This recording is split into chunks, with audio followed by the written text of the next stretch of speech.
Gimana Kak Faiko? Langsung kita mulai ya. Boleh, silahkan. Oke, siap. Langsung aja. Nanti yang lain biar kita menunggu. Bismillahirrahmanirrahim. Assalamualaikum warahmatullahi wabarakatuh. Selamat siang semuanya. Apa kabar? Semoga sehat selalu.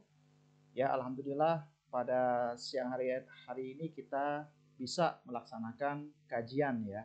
Kajian interaktif yang diadakan oleh Permadi DPC Tangerang. Nah, pada topik kali ini kita akan membahas mengenai efektivitas penerapan Permendikbudristek nomor 30 tahun 2021 terhadap perguruan tinggi. Ya. Nah, di sini nanti saya di sini cuma sebagai pemantik ya, pemantik iseng-iseng. Nanti pemantik benerannya dari Kak Faiko aja yang membahas lebih rinci ini. Nah, di sini nanti kita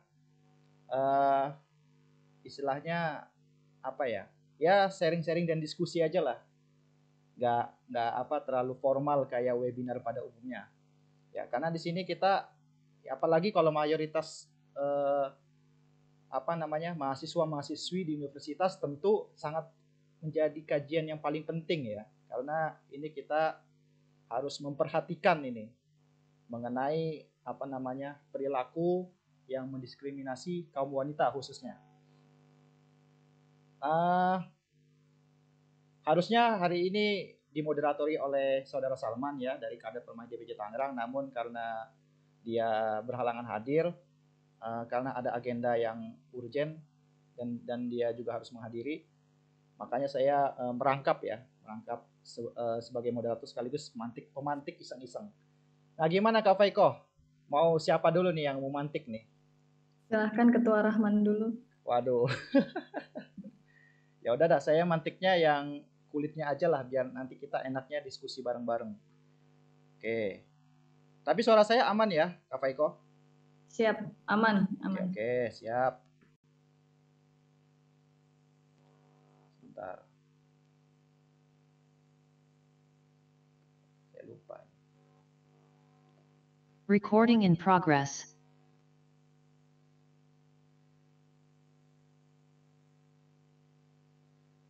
Sebentar.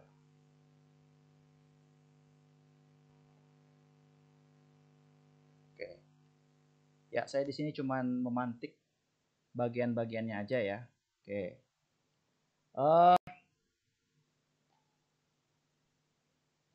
Oke. Jadi ini mungkin tidak asing ya bagi kalian, bagi kawan-kawan yang ada di sini mengenai problem yang terjadi belakangan-belakangan ini ya. Adanya Permendikbud ini menimbulkan pro kontra di antara kawan-kawan baik dari mahasiswa maupun masyarakat secara umum. Ya. Kita membahas apa ya? Mungkin harus tahu dulu nih permasalahan yang menjadi topik utama bagi kawan-kawan. Nah, ini secara substantif ya, secara peraturan yang paling yang paling tersorot dari semua pasal ya di Permendikbud nomor 30 tahun 2021. Nah, itu ada di bagian pasal 5, bab 1 pasal 5 ayat 2 dan 3. Nah, itu kan beberapa pasal, beberapa poin yang memang harus dengan harus tanpa persetujuan. Nah, jadi disebut kekerasan seksual itu kalau tanpa persetujuan korban. Nah, namun di sisi lain, berarti kalau persetujuan korban itu tidak apa-apa. Nah, dengan kata lain, pasal ini membolehkan kita untuk melakukan seksual ya, seksual secara bebas, free sex lah istilahnya.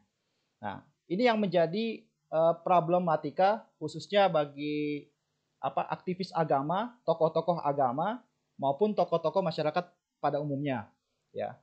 Terus juga di sini ada pasal 13 dan 14 mengenai penjatuhan sanksi ya, penjatuhan hukuman terhadap pelaku kekerasan seksual. Ya, ini hanya diberikan sanksi administratif.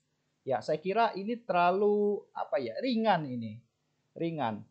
Memang nanti banyaklah yang istilahnya kita perlu kaji gitu. Jadi dua pasal ini yang menimbulkan kontroversial ya bagi kawan-kawan yang dimana memang ya berbahaya sih ya, berbahaya nggak berbahaya. tergantung penerapannya seperti apa. Kita kalau bilang Permendikbud ini efektif atau tidak efektif, kita masih belum bisa menyimpulkan karena Permendikbud ini kan istilahnya baru diundangkan. Kalau nggak salah bulan Oktober kemarin ya, nggak salah ya, September apa Oktober. Nah, permasalahannya juga baru November. Ya, saya kira untuk permasalahan secara umumnya ya mengenai pasalnya ya saya kira inilah kawan-kawan juga udah pada tahu lah. Nanti kita diskusi lebih rinci lah nanti kalau untuk pro kontranya. Yang penting ini kawan-kawan tahu bahwasannya permasalahan dari Permendikbud ini yang paling tersorot ini. Nah, seperti itu. Selanjutnya untuk implementasi. Nah, ini kita istilahnya mengambil sari yang paling yang paling umum ya. Permasalahannya itu beberapa perguruan tinggi memang menolak adanya Permendikbud ini ya. Karena pertama mungkin dia tidak mau terikat ya. Tidak mau istilahnya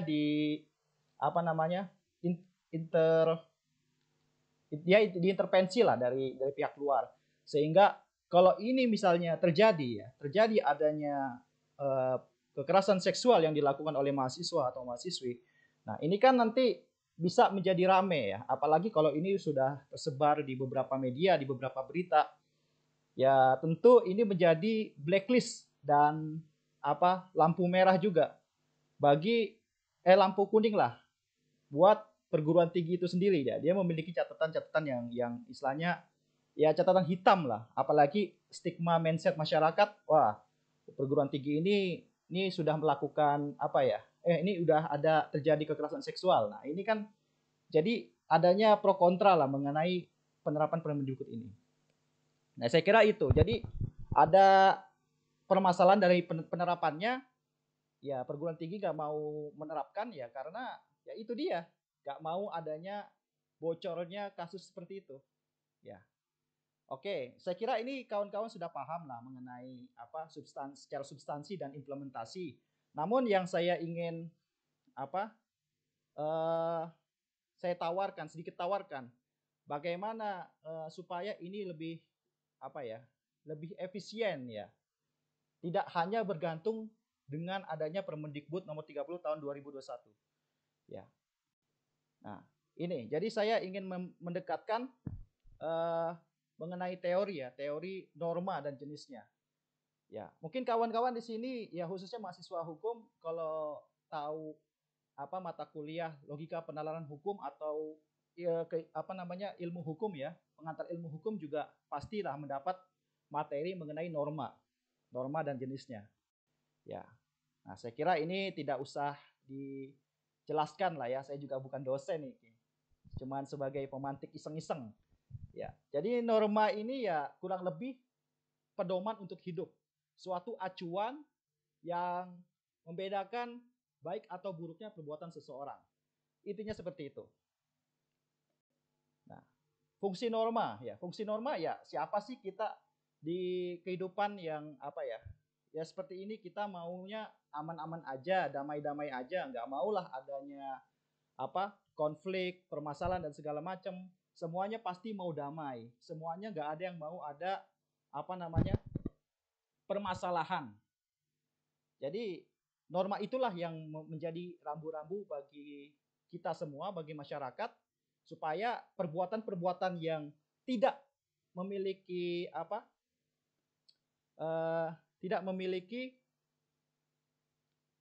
efek bagi kawan-kawan, bagi masyarakat pada umumnya, ya masyarakat bisa tahu, oh ini tidak boleh, ini boleh, ya seperti itulah.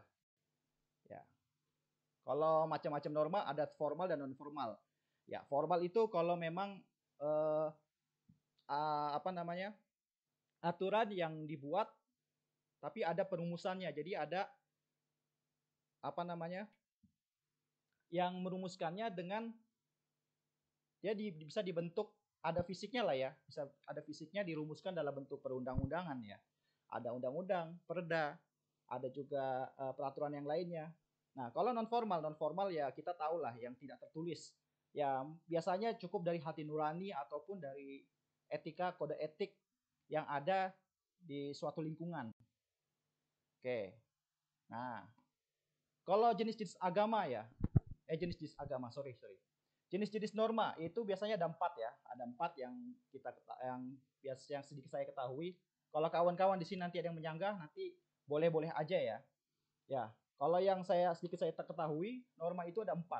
Ada norma agama, kesusilaan, norma hukum, dan norma kesopanan ya, norma kesopanan. Nah, jadi yang kita bahas biasanya kan kalau kita lihat ya di media, di mana, di ILC dan sebagainya, adanya pro kontra mengenai Permendikbudristek dibenturkan oleh peraturan-peraturan yang lain. Saya kira ini sebatas norma hukum ya.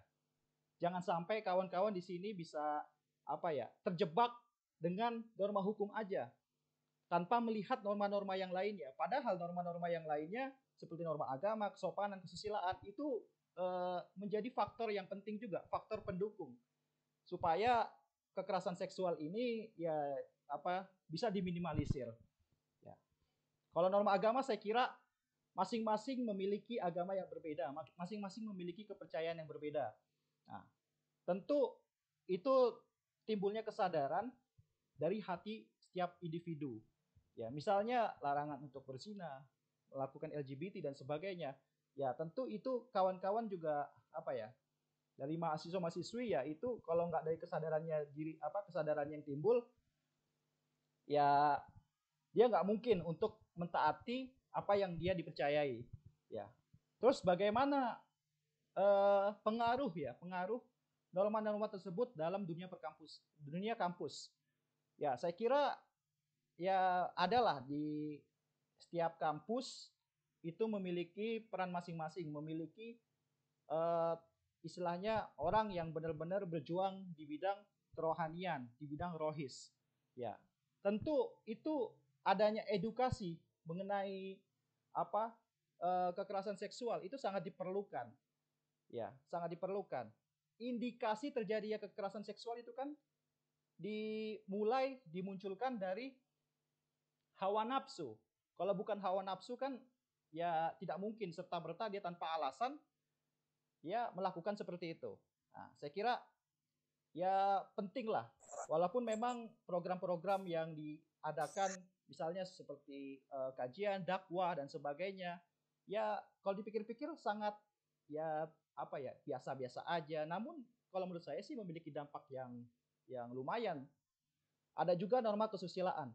Norma kesusilaan istilahnya sesuatu yang timbul dari hati nurani, ya, yang dimana kalau itu dilakukan oleh masyarakat, oleh oleh seseorang, dan menurut orang lain ini bertentangan dengan hati nuraninya, nah itu yang disebut norma kesusilaan. Contohnya ya, kalau kita di masyarakat, wah ini berduaan ini malam-malam jam 12, wah tanpa adanya izin, mereka juga bukan muhrim. Nah, ini kan melanggar kesusilaan, ya. Melanggar adanya norma kesusilaan. Nah, ini yang perlu diperhatikan.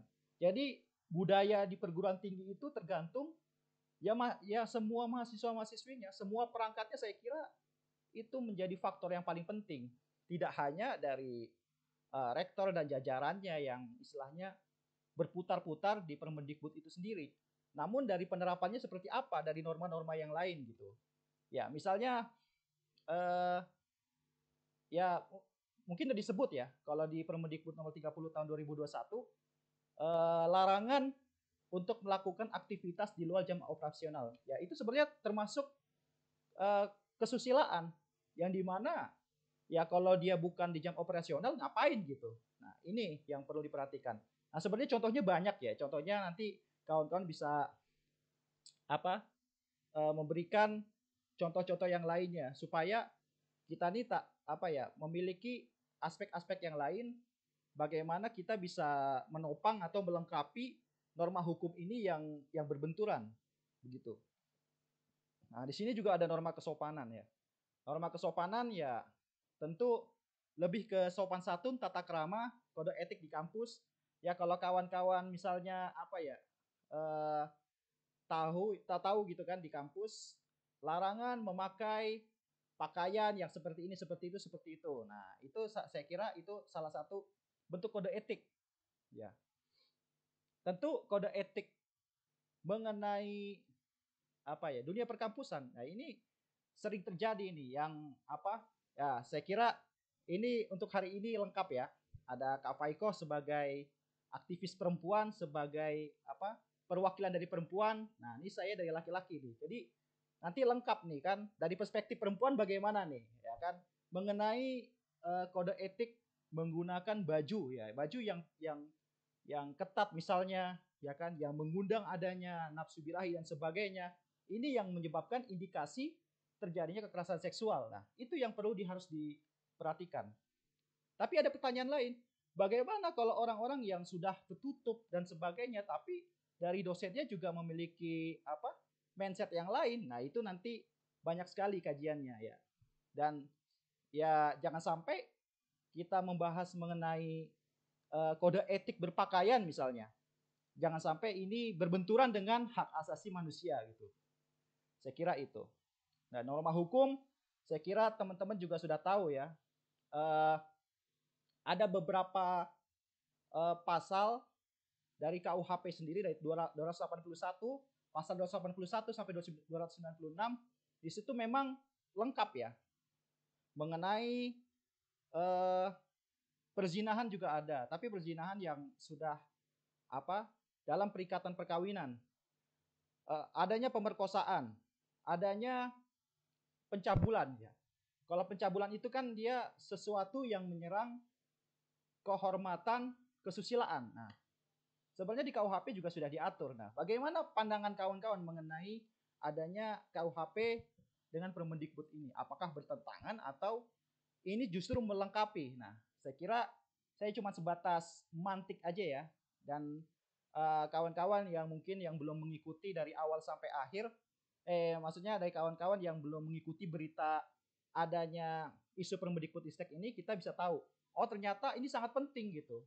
Karena setiap perguruan kita nggak ada yang tahu ini tuh terjadi secara tertutup. Nah, seperti itu.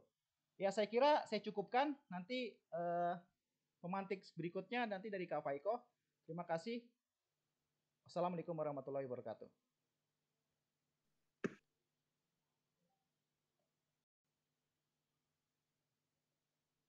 Ya, silakan Kak. Terima kasih Rahman. Bismillahirrahmanirrahim. Assalamualaikum warahmatullahi wabarakatuh. Yang saya hormati Ketua Rahman ya beserta jajaran pengurus DPC Permai Tangerang, teman-teman anggota kader ya DPC Permai Tangerang yang saya hormati pula. Kemudian di sini ada Bu Direktur Eksekutif Juris Policy Institute ya, teman-teman, Saudari Atari Parhani yang beliau juga Ketua DPC Permai Tangerang sebelum Ketua Rahman ya. Oh iya. Di sini juga di sini juga saya mau menyapa anak Eka ya, yang juga sahabat saya di sini. Beliau sudah magister hukum. Nanti kita sharing-sharing aja. Ini juga ada Mbak Ruby ya, Mbak Ruby kawan magister saya di Universitas Erlangga juga ikut membersamai diskusi ini. Kemudian ada Ketua Kanza juga ya, dan teman-teman yang lain yang alhamdulillah terima kasih sudah sama-sama sharing di sini. Di sini saya disclaimer ya, maksudnya saya di sini posisinya memantik bukan berarti saya lebih paham gitu. Nanti kita juga saya harap teman-teman bisa menyanggah ataupun kita nanti berdiskusi lah gitu ya. Di sini juga banyak banget ya senior saya, baik dari usia maupun dari keilmuan ini. Nanti kita, ini mohon izin saya memantik ya, sekedar memantik. Mudah-mudahan teman-teman punya perspektif lain seperti itu. Nah, berbicara tentang efektivitas penerapannya Permendikbudristek nomor 30 tahun 2021 terhadap perguruan tinggi. Nah, di sini saya bersyukur banget karena teman-teman DPC Permai Tangerang menunjukkan sisi kritisnya lah terhadap permasalahan yang timbul dalam peraturan ya, baik secara hierarki maupun aturan kebijakan seperti itu. Nah, di sini memang banyak sekali ya kontroversinya gitu, terutama dalam perspektif agama. Ahli-ahli agama banyak yang menolak seperti itu ya, hadirnya Permendikbud 30 2021. Namun di sini posisi saya berbicara sebagai orang hukum. Perspektifnya full perspektif hukum seperti itu. Jadi nanti coba teman-teman bagi yang punya concern di bidang selain hukum bisa sharing-sharing juga bagaimana perspektifnya mengenai Permendikbudristek nomor 30 tahun 2021 seperti itu. Mungkin selanjutnya. Nah, di sini saya kurang lebih ada beberapa hal yang nanti akan saya sampaikan di dalam materi ini. Yang pertama mengenai latar belakang lahirnya Permendikbud ya nomor 30 tahun 2021. Kemudian politik hukum, fenomena penerapan Permendikbud 30 tahun 2021, kemudian unsur-unsur pidana dalam kekerasan seksual, prinsip hukum yang berlaku, kemudian barulah kita masuk ke tema mengenai efektivitas penerapan Permendikbud 30 tahun 2021. Next. Nah, kenapa sih gitu ya? Pertanyaannya, adanya Permendikbud ini gitu. Ada beberapa hal yang saya analisis ya mengenai lahirnya Permendikbud nomor 30 tahun 2021. Yang pertama, fenomena kekerasan seksual itu kerap kali terjadi di kampus ya. Dan banyak sekali yang korbannya itu justru adalah mahasiswa-mahasiswa perempuan seperti itu ya, yang selama ini mereka tuh bungkam gitu. Selama ini mereka tidak punya kuasa gitu untuk menyuarakan ya, karena di sini ada poin selanjutnya relasi kuasa antara dosen dan mahasiswa, di mana memang dosen ini kan posisinya lebih tinggi ya dari segi jabatan, dan mahasiswa ini kerap kali dalam posisi yang inferior seperti itu. Kemudian relasi kausalitas ya antara dosen dan mahasiswa, di mana memang posisi dosen ini seolah-olah adalah seorang yang dibutuhkan gitu oleh mahasiswanya. Mahasiswanya kerap kali takut gitu ya kalau misalnya terjadi semacam pelecehan gitu ya yang dia alami, karena dia butuh sama dosen gitu, butuh nilai maupun butuh apapun lah. Nah, yang terakhir adalah belum adanya payung hukum yang spesifik mengatur kekerasan seksual di lingkungan kampus khususnya ya. Nah, kekerasan seksual ini memang belum ada payung hukumnya gitu. RUU PKS juga sampai sekarang juga masih ini ya abu-abu gitu kan. Apakah kapan diundangkan dan lain sebagainya, masih banyak perdebatan dan dinamika politik yang terjadi untuk mengesahkan RUU PKS. Kemudian seringkali memang hal-hal yang diselesaikan dari kekerasan pelecehan seksual ini melalui undang-undang tentang perempuan gitu atau undang-undang tentang anak gitu. Kalau misalnya korbannya di bawah usia dewasa seperti itu ya. Nah, selanjutnya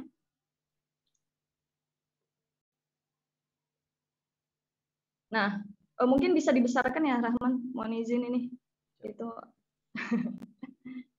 ya. Di sini politik hukum penerapan Permendikbud 30 2021, saya di sini akan memperlihatkan gitu ya beberapa pasal kontroversi seperti itu ya. Di sini yang paling sangat disoroti itu adalah pasal 5 ayat 2 ya. Karena di sini banyak sekali nomenklatur mengenai tanpa persetujuan korban. Nah, tanpa persetujuan korban. Kalau setuju berarti boleh dong gitu kan. Atau gimana? Kalau setuju boleh pelecehan seksual dong gitu kan. Nah, makanya mungkin kontroversinya itu bukan hanya di pasalnya saja gitu ya, tapi juga di posisi Permendikbud dalam hierarki perundang-undangan juga kerap kali ditanyakan itu kan, kekuatan hukumnya bagaimana mengikat atau tidak seperti itu. Nah, selanjutnya mengenai persetujuan tadi, tanpa persetujuan korban, ya saya harap sih teman-teman sebelum ikut diskusi ini sudah menamatkan Permendikbud 30 2021 ya, saya harap. Karena biar kita nyambung gitu ya bicaranya, dalam artian kita sebagai anak hukum ketika memang ada kontroversi di masyarakat, kita harap kita tamatkan dulu itu aturannya gitu kan, kita baca dulu, kita selesaikan, kita pahami seperti itu. Nah, mungkin yang menganggap ya, yang menganggap bahwasannya pasal ini kontroversi, tidak melihat ayat selanjutnya. Barangkali saya punya perspektif seperti itu ya. Nah, coba next. Ini pasal 5 ayat 2 Permendikbud memang kontroversi ya, tanpa persetujuan. Nah, makna persetujuan ini tidak sah ya jika korbannya itu apa? Pertama belum dewasa. Jadi anak kecil walaupun dia nggak ada persetujuan, misalnya dilecehkan, ya itu tetap kena gitu. Kemudian pelaku mengancam, memaksa, menyalahgunakan kedudukannya, kayak misalnya dosen pada mahasiswanya mengancam nilainya jelek atau dia dikeluarkan dan lain sebagainya, seperti itu ya. Kemudian kondisi di bawah pengaruh obat-obatan, alkohol atau narkoba, ya, sakit, tidak sadar atau tertidur. Kemudian kondisi fisik, psikologis yang rentan, kelumpuhan sementara dan kondisi terguncang. Dalam artian ya tanpa persetujuan itu tidak menjadi satu hal yang menyulitkan atau satu hal yang salah gitu, karena ada ayat 3-nya gitu. Dan tadi dari Ketua Rahman juga ternyata ada pasal lagi nih yang kontroversi ya di masyarakat, itu mengenai hanya diberikan sanksi administratif gitu. Tapi kalau misalnya teman-teman sudah baca, sudah hatamkan ini Permendikbud, ya teman-teman bisa membuka gitu kan di pasal 18, di situ dijelaskan bahwasannya Permendikbud ini tidak menyampingkan adanya hukuman pidana maupun hukuman perdata hukuman lainnya lah, bisa dicek gitu ya di pasal 18-nya. Nah, itu bukan berarti di sini sanksi administratif saja gitu, tapi saya coba menjelaskan pada teman-teman gitu ya, mumpung tadi juga disinggung sama Ketua Rahman, oh ternyata itu juga kontroversi gitu ya. Cuma nanti kita coba sama-sama kaji, sama-sama buka pasalnya pasal 18. Seperti itu. Lanjut.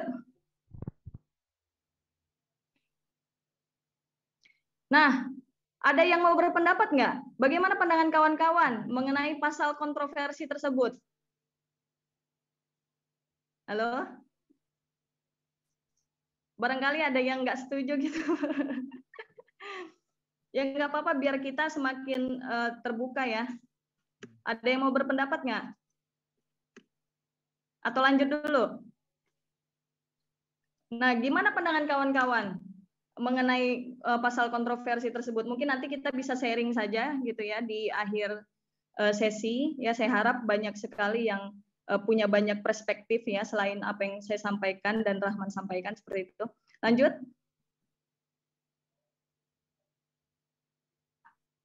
Habis ya? Next. Habis kali ya? Apanya habis? Masih ada? Yang terakhir bukan? Bukan. Bentar. Dibuka aja nggak apa-apa. Tadi karena pasalnya kecil-kecil aja iya. kan. Okay.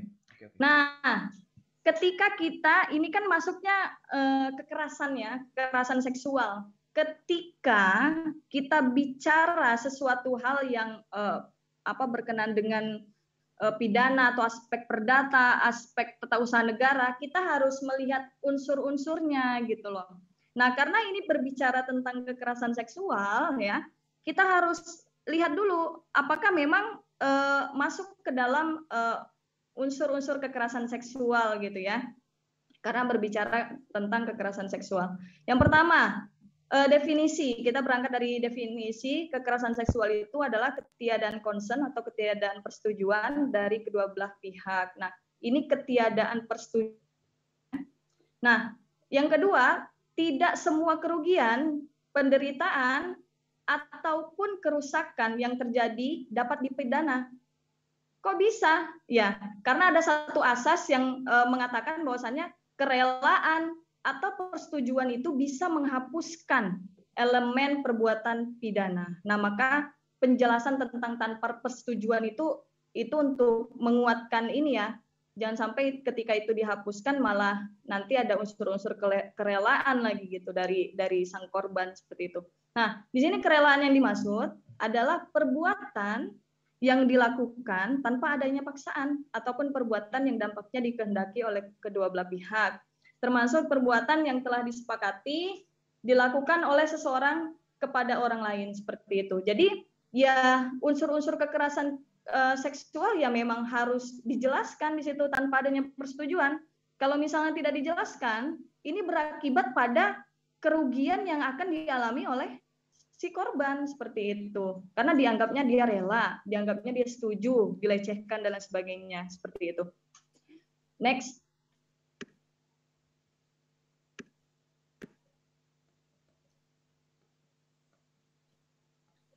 Nah, di sini prinsip-prinsip hukum yang berlaku ya. Ketika kita berbicara norma, berbicara hukum, tentu kita tidak boleh lepas dari prinsip-prinsip hukum. Jadi memang rata-rata aturan perundang-undangan maupun aturan kebijakan dan lain sebagainya itu pasti ada prinsip hukumnya.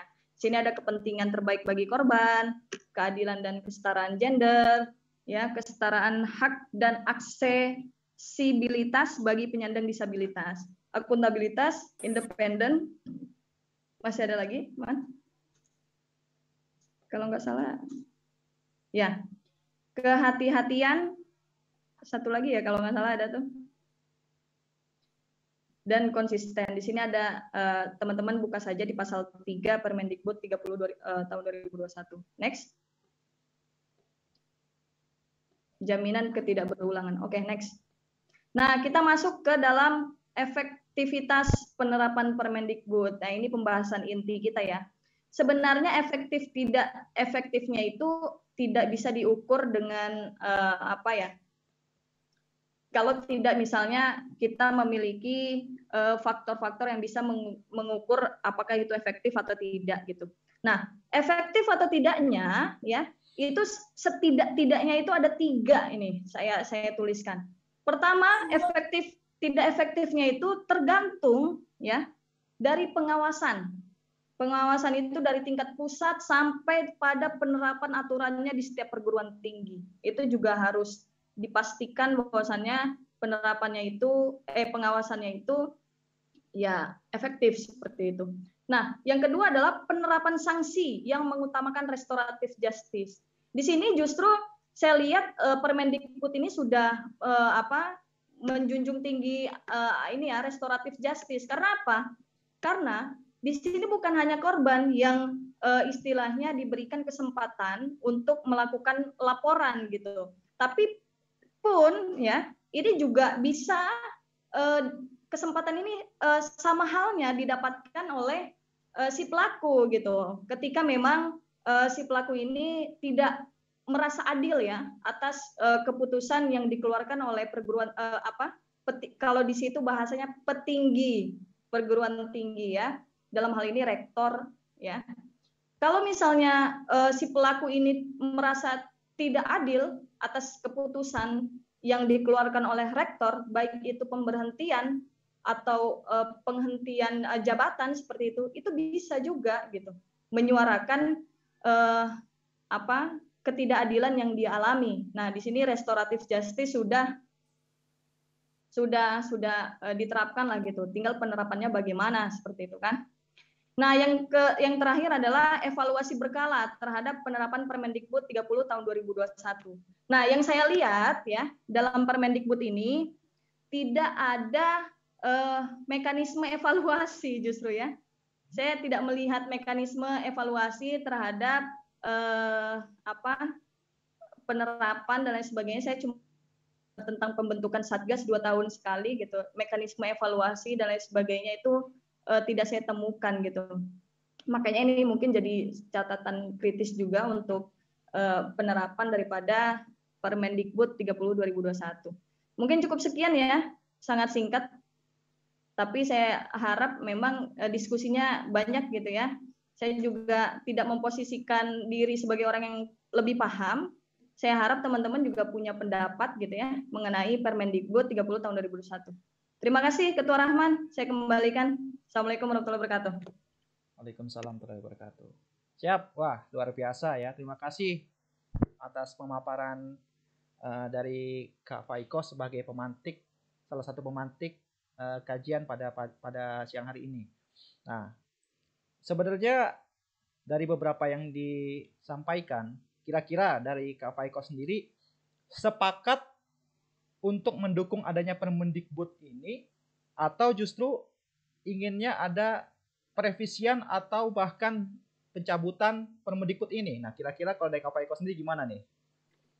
Kalau dari saya yang saya paparkan tadi ya tentu saya setuju ya, karena belum ada payung hukum yang jelas gitu ya. Di samping itu juga kerap kali mahasiswa sering menjadi korban dan mahasiswanya justru yang di DO gitu.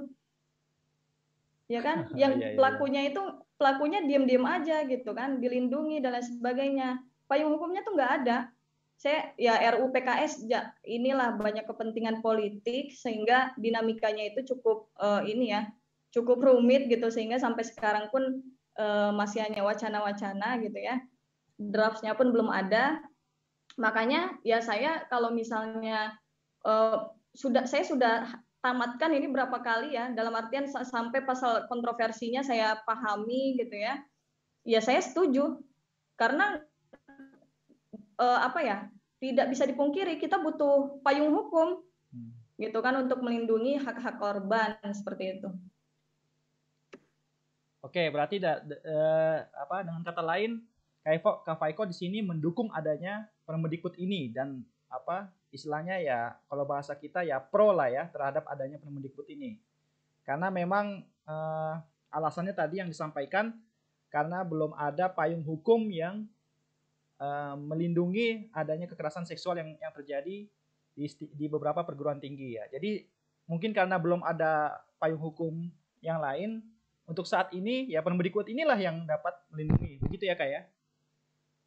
Kurang lebih. Ya Rahman. Oke. Sekarang kita buka lah ya buat kawan-kawan nih. Kira-kira apa ada opini atau perspektif yang lain mengenai adanya implementasi Permendikbud ini? Apakah Permendikbud ini sudah diterapkan dengan baik atau justru sebaliknya membuat adanya kesenjangan perbuatan pidana lainnya seperti perzinahan suka sama suka. Oke, dari Kak Ruby Nur Adila. Silakan boleh di open mic-nya. Oke, terima kasih sebelumnya atas kesempatannya ya. Mohon maaf ini tidak bisa on cam. Saya standing applause ya buat pemateri, terus khususnya ini buat Mbak Faiko ya. Kita ketemu di satu kelas di UNER, terus kemudian alhamdulillah bisa bertemu satu forum di sini, gitu, membahas terkait Permendikbud yang hari ini menjadi isu yang hangat gitu ya, yang diperbincangkan. Nah, sebenarnya di sini saya juga masih mengkaji bagaimana Permendikbud ini sendiri ya. Karena ada beberapa catatan yang saya temukan gitu, mungkin nanti bisa ditanggapi dengan teman-teman yang lain, mungkin karena keterbatasannya keilmuan saya ya. Cuma yang akan saya garis bawahi di sini tadi dikatakan terkait isu concern ya, terkait kerelaan ataupun persetujuan korban. Nah, saya menggarisbawahi di sini sebenarnya definisi korban itu seperti apa sih gitu? Apakah memang dia menjadi korban itu harus ada unsur ketidakrelaan atau memangkah ketika orang yang sudah mengalami kerugian gitu dia dikatakan sebagai korban? Nah, itu yang harus menjadi perhatian kita. Ketika dalam Permendikbud ini mengatakan bahwa dia korban itu harus yang tidak rela. Nah, bagaimana yang rela? Apakah dia tidak korban gitu? Nah, ketika kemudian kita mengatakan bahwa korban ini harus yang tidak rela gitu, kemudian itu berarti kan secara tidak langsung ini menjadikan sebuah delik aduan ya, kalau misalkan kita melihat dari kekerasan seksual itu. Nah, kalau konsepnya delik aduan ini kan dalam artian pelapor yang aktif mencari bukti, kemudian petugas berwenang itu kan parsial gitu ya, karena di sini titiknya adalah si pengadu gitu, karena menjadikan korban ini sebagai delik diri pelapor gitu, seperti itu. Nah, kemudian yang saya soroti lagi di pasal selanjutnya ya, yang setelah menyatakan bahwa ada persetujuan korban. Nah, di pasal selanjutnya kan mengatakan bahwa kriteria-kriteria orang yang dikatakan tidak setuju ini bisa batal. Nah, berarti ini kan dalam Permendikbud ini menegaskan kalau misalnya kriteria tidak tadi setuju ini memenuhi, misalkan dia umurnya sudah dewasa tapi dia setuju, berarti kan secara tidak langsung kekerasan seksual itu tidak ada karena dia setuju gitu. Nah, berarti memang apa yang ditakutkan oleh hari ini ketika ada persetujuan, berarti memang kampus membolehkan karena si korban ini tidak merasa dia korban gitu. Sedangkan itu terjadi seksual seperti itu. Nah, mungkin seperti itu dari tanggapan saya, mungkin bisa ditanggapi dari pemateri ataupun dari teman-teman yang lain. Mungkin sekian Mas dari kajian saya. Terima kasih. Oke, terima kasih tanggapan dari Kak Ruby Nur Adila ya. Ya, mengenai kriteria si korban ini ya kan. Nah, apalagi dijelaskan apakah harus tanpa persetujuan ataupun persetujuan pun juga termasuk korban. Ya, nah ini nih yang perlu kita kita kaji dan kita harus lebih tahu lagi nih. Dan mungkin saya bisa nambahin pembuktiannya seperti apa. Nah, ini dia. Karena kan ini terjadi di tempat yang jarang banyak orang ya, jarang ada keramaian ya. Apalagi ini kan terjadi di pandemi ya. Jadi untuk saksi dan sebagainya ini kan tidak terbukti gitu. Kecuali kalau memang kekerasan seksualnya ini berupa pemerkosaan dan sebagainya, itu kan bisa dibuktikan dengan adanya visum dan sebagainya. Tapi kalau hanya menyentuh, meraba dan sebagainya yang disebutkan di pasal 5 itu bagaimana? Nah, ini kira-kira seperti itu. Bagaimana tanggapan kawan-kawan yang lain ataupun dari Kak Faiko bagaimana? Ya, ini saya rasa Mbak Ruby pura-pura nggak paham aja ini. Beliau ini cukup aktif juga ya di kelas, menyampaikan perspektif beliau ini. Makanya saya senang gitu dengan pertanyaan itu, karena banyak juga ya dalam artian ya tanpa persetujuan, kemudian dijelaskan juga makna tanpa persetujuan itu ya masih tetap aja rancu gitu ya. Nah, di sini saya mendefinisikan korban itu sendiri ya orang yang mengalami kerugian seperti itu, baik dalam hukum pidana, perdata maupun tata usaha negara. Jadi orang yang mengalami kerugian gitu. Nah, di sini juga unsur-unsur kekerasan seksual bukan hanya bukan hanya ada bukti visum dan lain sebagainya. Di sini dijelaskan dalam pasal 5 itu dari melalui virtual juga misalnya, chat dan lain sebagainya juga masuk gitu kan. Nah, di sini kalau kita baca dalam Permendikbudnya itu ya, ketika misalnya si korban ini takut gitu ya. Kalau kita sama-sama lihat di kasusnya Baik Nuril. Jadi korban itu bukan hanya mahasiswa tapi bisa dosen itu sendiri, tenaga pendidik maupun sivitas akademik gitu, yang memang berada dalam lingkungan kampus, bahkan nomenklaturnya itu disebutkan masyarakat umum pun bisa jadi korban seperti itu. Nah, di situ dalam artian ya tidak perlu melulu harus membutuhkan visum gitu ya. Nah, kemudian terkait apa tadi pertanyaan Mbak Ruby itu, Rahman, aduh lupa saya. Ini ya, tanpa persetujuan itu ya kalau nggak salah ya. Nah, iya. Tanpa persetujuan itu ketika dia menjadi korban dan takut untuk bersuara, ya kita lihat kasus Baik Nuril tuh. Dia bingung mau mengadu pada siapa gitu kan. Karena ya payung hukumnya tuh nggak ada.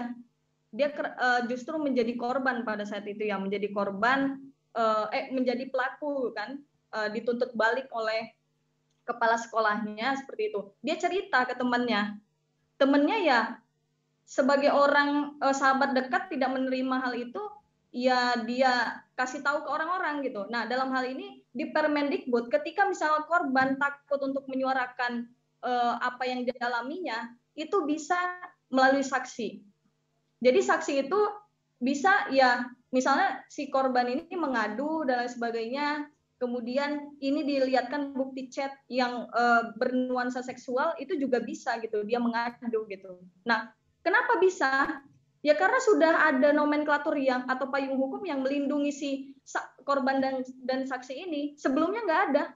Sebelumnya justru orang yang mengadu inilah yang justru jadi pelaku, karena si pelaku kekerasan seksualnya itu malah menuntut balik gitu, dengan pencemaran nama baik, dengan undang-undang ETI dan lain sebagainya gitu kan. Nah, karena udah ada payung hukumnya ya, jadi si korban dan saksi ini bisa melakukan pelaporan dan lain sebagainya. Nah, terkait yang tanpa persetujuan, nah mungkin saya melihatnya ya karena sebelumnya belum ada payung hukumnya, ya tentu orang merasa takut juga untuk melaporkan pelecehan seksual, apalagi sebagai pelaku yang punya istilahnya post traumatic stress disorder gitu kan, dia punya gangguan stres, trauma gitu dan lain sebagainya, itu pasti ini takut gitu kan untuk melaporkan, apalagi posisi dia itu misalnya sebagai dekan. Nah, itu pasti ada gangguan psikologis ke situ tuh. Nah, dengan kalau misalnya kita membaca Permendikbudnya, di sini ada satgas yang dibentuk oleh masing-masing perguruan tinggi gitu. Nah, satgas ini bukan hanya dari dosen, tapi dari mahasiswa juga gitu. Nah, jadi kalau misalnya kita baca di situ pembentukan satgas, ketua satgasnya itu harus dari dosen atau pendidik. Yang kedua, sekretaris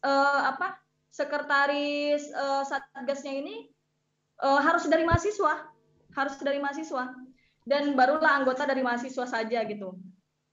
Nah, di sini juga kriteria satgas bukan hanya dia ayo kita daftar jadi satgas, bukan hanya itu, tapi pertama dia mungkin pernah jadi korban ya, ataupun dia aktivis daripada kekerasan seksual, dia harus pernah setidak-tidaknya sekali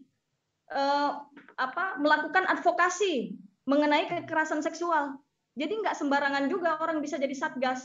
Jadi ketika ada pelaporan itu ke satgas di masing-masing kampus, orang yang jadi satgas itu paham, karena ada kriteria itu gitu loh. Jadi dia paham ketika ada pelaporan, oh dia memahami psikologis daripada si korban itu gitu. Nah makanya saya rasa sih Permendikbud ini tinggal bagaimana penerapannya saja ya, karena secara konsep, secara substansi gitu ya sudah sangat bagus gitu menurut saya ya. Karena ini bukan sudah mengutamakan restoratif justice, bukan hanya si korban tapi juga si pelaku juga kalau misalnya merasa keputusan-keputusan yang ada gitu tidak adil bagi si pelaku itu. Gitu sih. Mudah-mudahan menjawab Mbak Ruby. Terima kasih Mbak Faiko. Saya cuma di sini ingin mempertegas lagi gini. Kalau misalkan tadi di pasal di pasal 5 ayat 2 contohkan misalkan di huruf B ya, memperlihatkan alat kelaminnya dengan sengaja tanpa persetujuan korban. Nah, apakah memang klausul tanpa persetujuan korban ini memang harus dicantumkan gitu? Apakah akan berbeda makna ketika tanpa persetujuan korban ini dihilangkan seperti itu?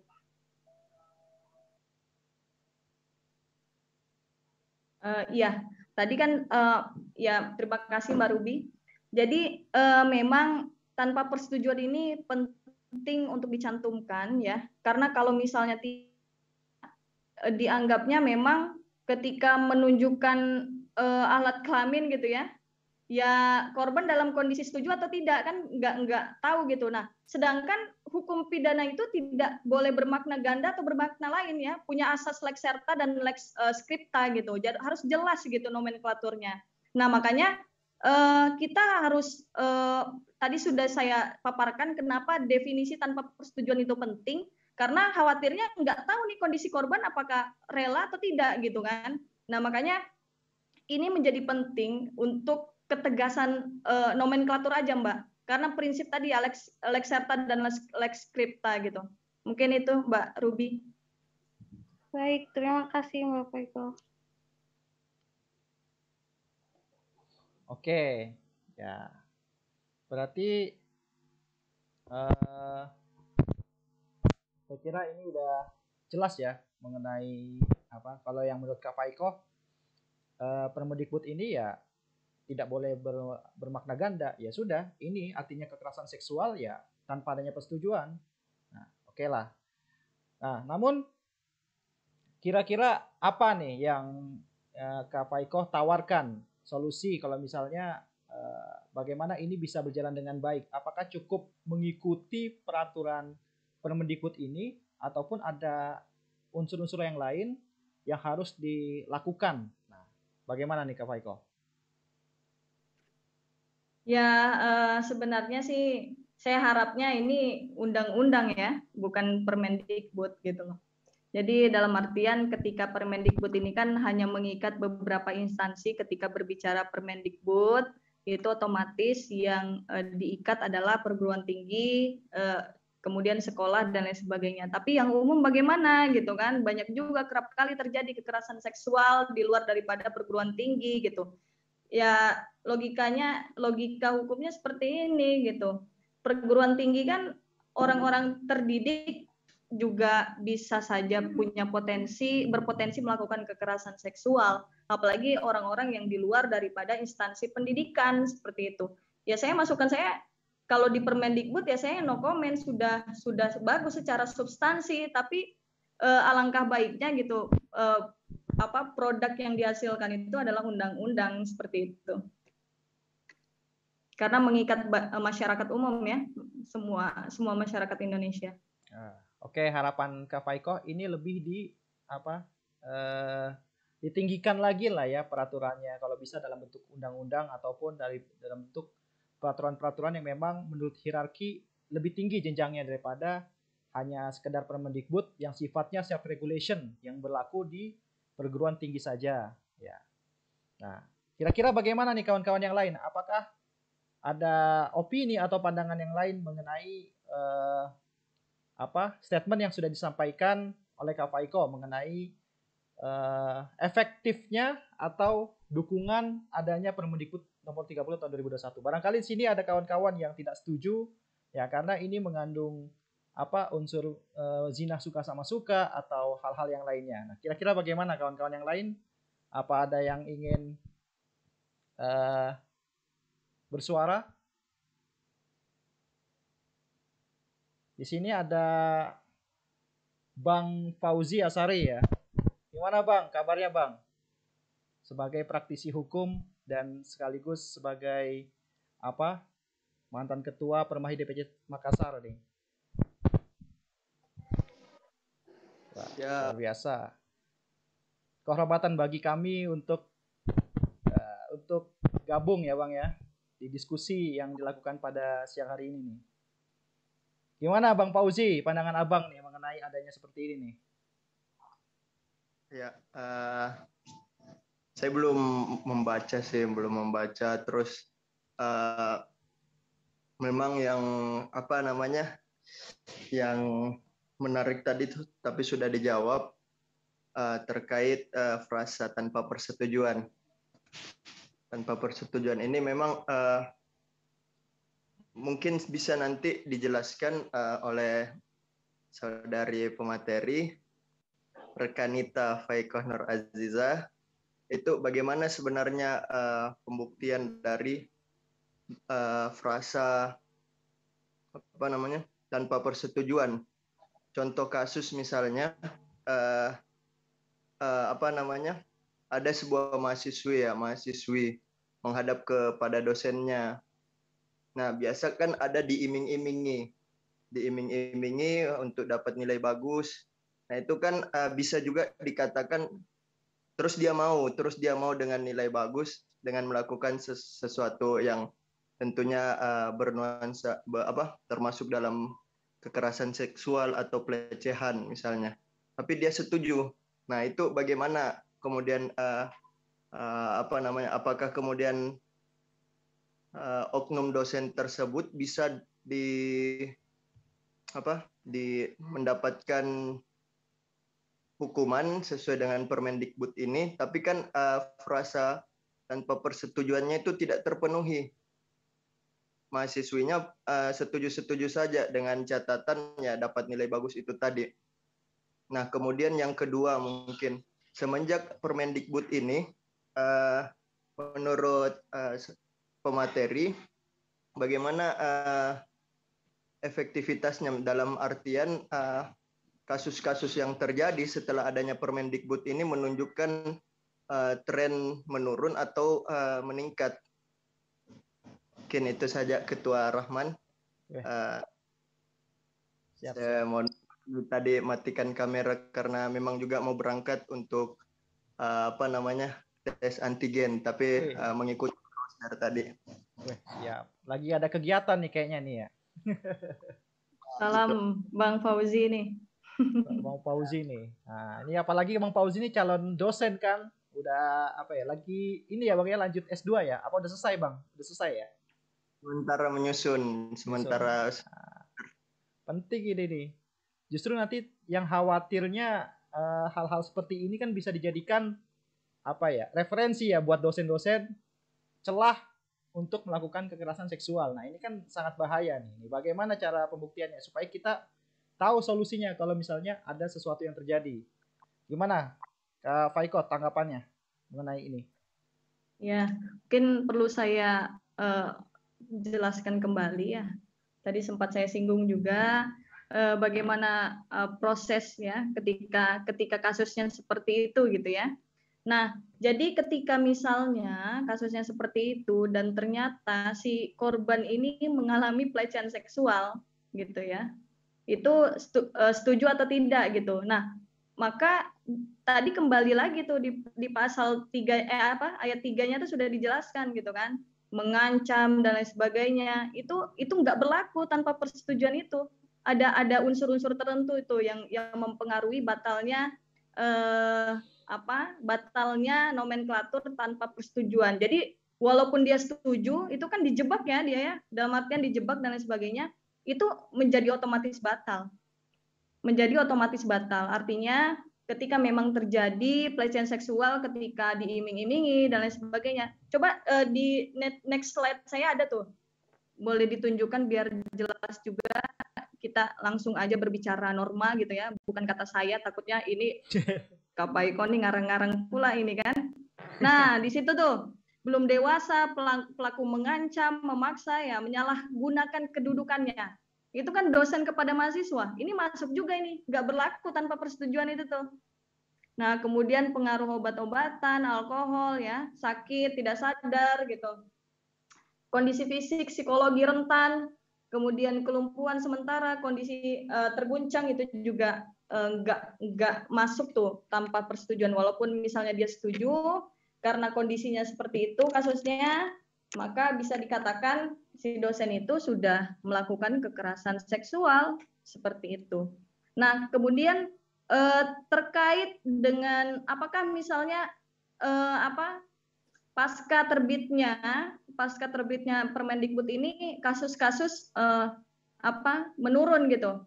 Kita belum lihat karena ini juga baru diterapkan, dan saya lihat juga di kampus-kampus belum menyusun atau membentuk tim satgas tadi ya yang sesuai dengan Permendikbud ini gitu. Yang mana ya setidak-tidaknya itu adalah orang yang pernah menyelesaikan kasus kekerasan seksual yang bergabung di dalam tim satgas itu gitu. Nah, kita lihat aja. Tapi menurut saya ini adalah produk hukum yang baik untuk sementara ini gitu kan, karena undang-undang kekerasan seksual belum lahir-lahir ini kan, masih kita tunggu dari legislator gitu. Nah, makanya kita lihat aja nanti. Nah, ini juga mungkin Permahi juga bisa mengadakan kajian lanjutan gitu mengenai jilid 2 Permendikbud 30 2021 misalnya. Siap, boleh. Berkaitan dengan bagaimana penerapannya gitu ya. Misalnya apakah kasusnya makin banyak atau enggak seperti itu. Ya. Oke. Sebelumnya coba dari Bang Fauzi gimana? Sudah puas dengan jawaban Kak Faiko? Nah, ini nih calon dosen. Siap. Saya rasa cukup jelas tadi dijelaskan oleh Pak Faiko. Dan juga saya karena memang saya jelaskan di awal tadi belum membaca, tapi tadi sudah terlihat juga di slide dan memang juga saya terlambat untuk mengikuti kajian ini.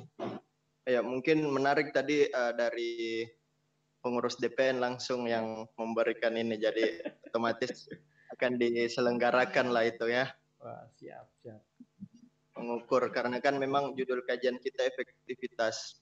Nah, bagaimana kemudian kita mengukur efektivitas ketika tidak ada tolak ukur kasus yang terjadi itu sendiri kan, seperti itu. Yeah. Oke, sekian. Salam hormat. Terima kasih. Salam hormat. Salam hormat. Dan juga Fauzi, sehat selalu. Di DPC Perumai Jogja, Ketua Rahman, dan saya mohon izin ya menonaktifkan juga kamera lagi karena memang ini antigen. Oke, siap Bang. Siap. Mantap ya Bang. Sehat selalu ya Bang. Ya, terima kasih Ketua. Siap. Oke. Memang benar nih ya, kalau pendapat Kak Faiko nanti kita adakan jilid 2. Nah, namun mungkin kalau kita adain jilid 2 ya kita ukur ya. Ya sekitar 3 bulan atau 4 bulan setelah adanya kajian ini kali. Karena kan kita biar bisa mengukur apakah ini sudah efektif atau belum. Nah, nanti mungkin kita bisa lihat data yang terkait apakah korban ini masih ada, masih melonjak seperti sebelumnya, atau justru ya sudah semakin berkurang. Karena ya kasus yang terjadi ini yang di Universitas Riau ya kalau nggak salah, itu kan terjadi pasca adanya Permendikbud ini. Nah, ini menarik nih. Kenapa viralnya ini setelah adanya Permendikbud ini? Nah, coba nih Kak, saya mau nanya nih. Kan bukannya mengenai kekerasan seksual ini sudah diatur di KUHP. Bukannya di situ sudah diakomodir. Karena kan di situ berbunyi barang siapa yang melakukan perbuatan cabul. Nah, perbuatan cabul ini kan menyerang kehormatan kesusilaan. Ya, kalau beberapa platform ada yang mengkaji, ya siul pun itu juga termasuk perbuatan cabul, atau ya tadi yang sudah disebutkan ya, ada chat, ada hal-hal yang lainnya. Nah, bukannya di KUHP sendiri sudah diatur, kenapa di Permendikbud ini diatur secara khusus di kalangan mahasiswa? Apakah nanti kalau ini diatur dalam bentuk undang-undang, bukannya ini malah justru bisa pengulangan atau sebagainya? Nah, kira-kira gimana Kak tanggapannya?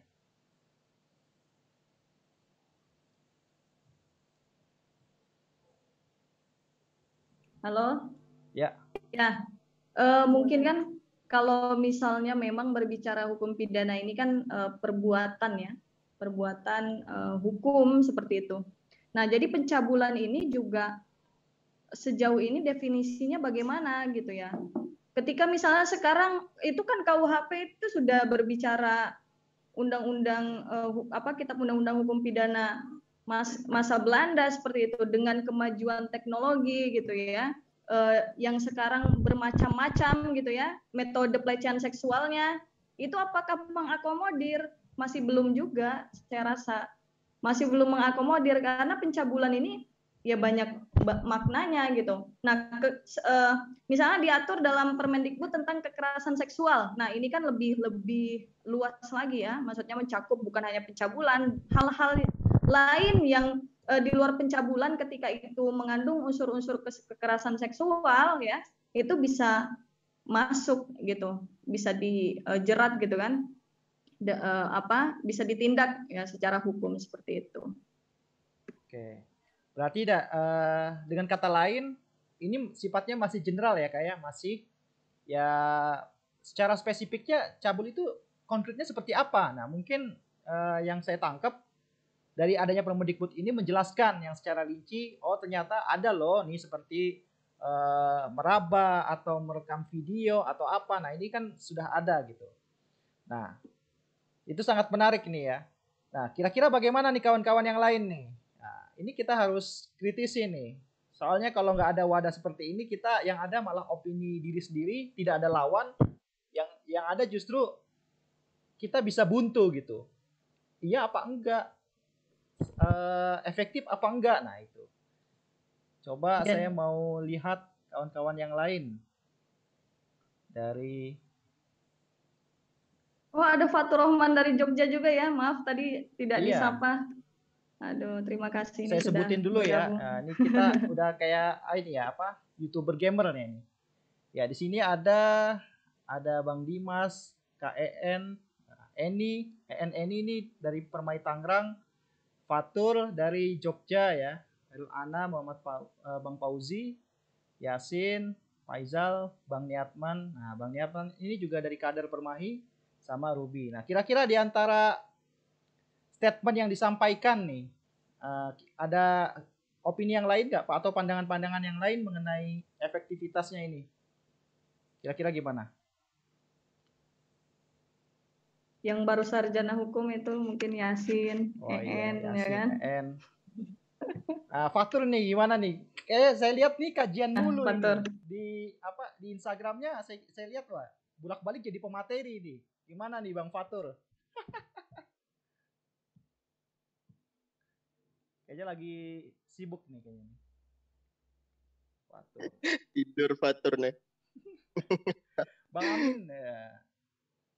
Ketua Amin mana nih Ketua Amin? Gak join. Oke. Ya, nanti juga rencana diskusi yang kita lakukan pada siang hari ini kita juga niatan kita record, kita upload di YouTube ya. Di YouTube Permai DPC Tangerang, nanti kawan-kawan bisa mereview. Kalau kawan-kawan ada ide-ide yang lain atau pendapat-pendapat yang lain ya bolehlah nanti kita buat diskusi jilid 2 atau diskusi yang lain. Ibu Direktur Eksekutif JPI ini mantum DPC Permai Tangerang. Iya, DPC Permai Tangerang tahun periode 2018 sampai 2020. Tadi kok saya scroll nggak ada ya? Keluar masuk nih kayaknya nih Qatar ini. Ya. Tapi gimana Kak Faiko? Berarti kalau perbuatan suka sama suka sejauh ini tidak ada larangan ya, tidak ada peraturan yang melarang mengenai perbuatan suka sama suka. Belum ada payung hukumnya itu. Okay. Bahkan pidana juga KUHP juga ini ya, maksudnya melegalkan itu. Iya. Kalau KUHP kan saya paham ya, karena waktu itu kalau nggak salah RKUHP mau dikeluarkan ya pasal perzinahan suka sama suka ya. Nah, tapi karena alasan di masyarakat kita ini kan banyak pelaku nikah siri nih, yang dimana belum ada legalitasnya. Soalnya kan kalau dalam Undang-Undang Nomor 1 tahun 2000 lagi, Nomor 1 tahun 99, pernikahan itu dianggap sah ya sesuai dengan kepercayaannya masing-masing. Gitu. Jadi ya tidak harus nunggu legalitas, ya itu udah sah aja. Yang penting syarat dan rukunnya sudah terpenuhi. Nah, namun di beberapa masyarakat yang menganggap perkawinan ini sah ya, walaupun tidak ada legalitas dari negara.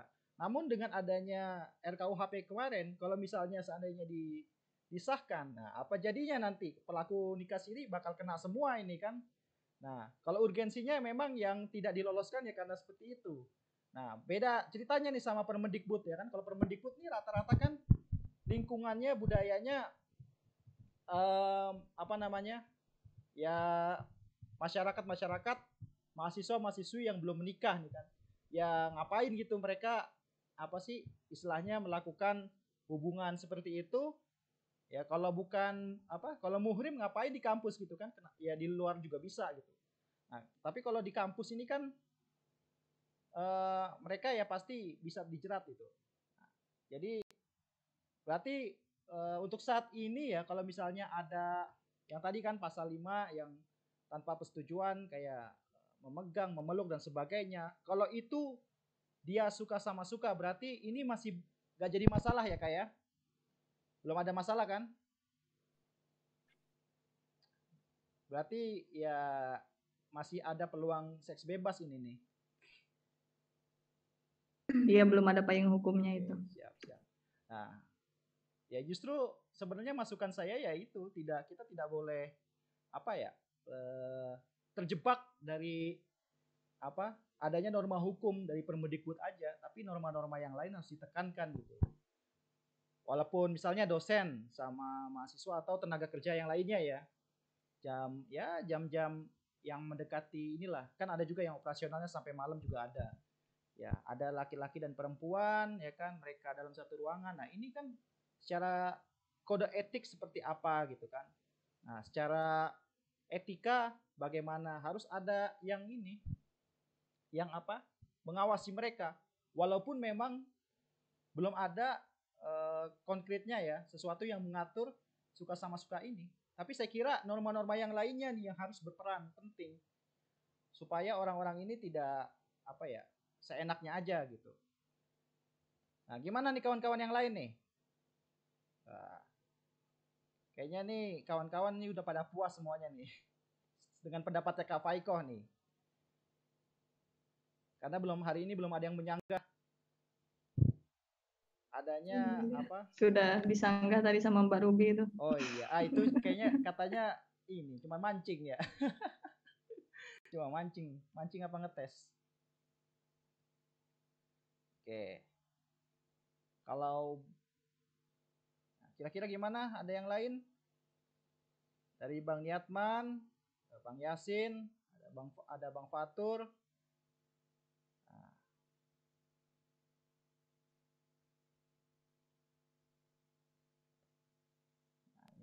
Coba Kak Tari kayaknya present ya. Kak Faiko lagi di mana? Di kantor atau di rumah? Di kantor. Oh. Rahman pura-pura nggak tahu. Sebelahan ya sama Kak Tari, jangan-jangan. Sebelahan. Sebelahan. Kita lagi berjauhan ini, Man. Oh. Siap. Jaga jarak. Aduh. Ini sebenarnya nanti Kak Faiko udah pernah dengar belum yang apa berita terjadi kekerasan seksual di pondok pesantren? Udah dengar beritanya belum? Gimana tuh? Oh, belum ya? Sebenarnya saya juga pengen meng-up itu. Nah, ini kan soalnya perlindungan hukum di pesantren ini ya masih sebatas administratif nih kayaknya ya. Dan mereka ya sesuai dengan rule yang ada di sana. Kalau nggak salah nih kronologinya apa ya? Jadi santriwati, terus ada ini juga apa? Kan ustadz ya, ada ustadz dia menjadi pengurus, dia menjadi istilahnya yang mengayomi lah apa santriwati. Nah, ini kalau nggak salah studi kasusnya santriwatinya ini disuruh ke apa ya? Ke rumah ustadznya. Nah, biasanya kan kalau pondok-pondok pesantren gitu kan kayak desa. Terus dia akhirnya diajak di rumahnya dia dan disuruh dipijitin gitu kan. Ternyata ya ada apa terjadinya pelecehan seksual, kekerasan seksual. Namun dari santriwati sendiri kan nggak berani speak up ya, karena yang melakukannya aja ya istilahnya orang yang paling disegani, orang yang paling inilah dianggap dihargai, dihormati di pesantren itu sendiri. Sosok yang berpengaruh lah di pesantren itu. Saya kira kawan-kawan yang di sini yang apa backgroundnya pesantren nih pasti merasakan ya begitu ketatnya, begitu tertutupnya kronologi yang terjadi ya orang-orang nggak bakal speak up kalau ini terjadi gitu di lingkungan pesantren. Karena ya mau bagaimanapun kan dari pihak luar juga tidak bisa memonitor kan. Apalagi sekarang pandemi ya, orang tinggal enak alasannya, wah sekarang kita nggak boleh menerima tamu dari luar nih. Kan enak tinggal gitu. Jadi orang semena-mena apa ya, mau mengadakan aturan seperti apa ya orang nggak bakal tahu. Itu. Ada nanti itu. Kalau itu mungkin banyak yang tahu bolehlah kita adain. Sangat menarik itu.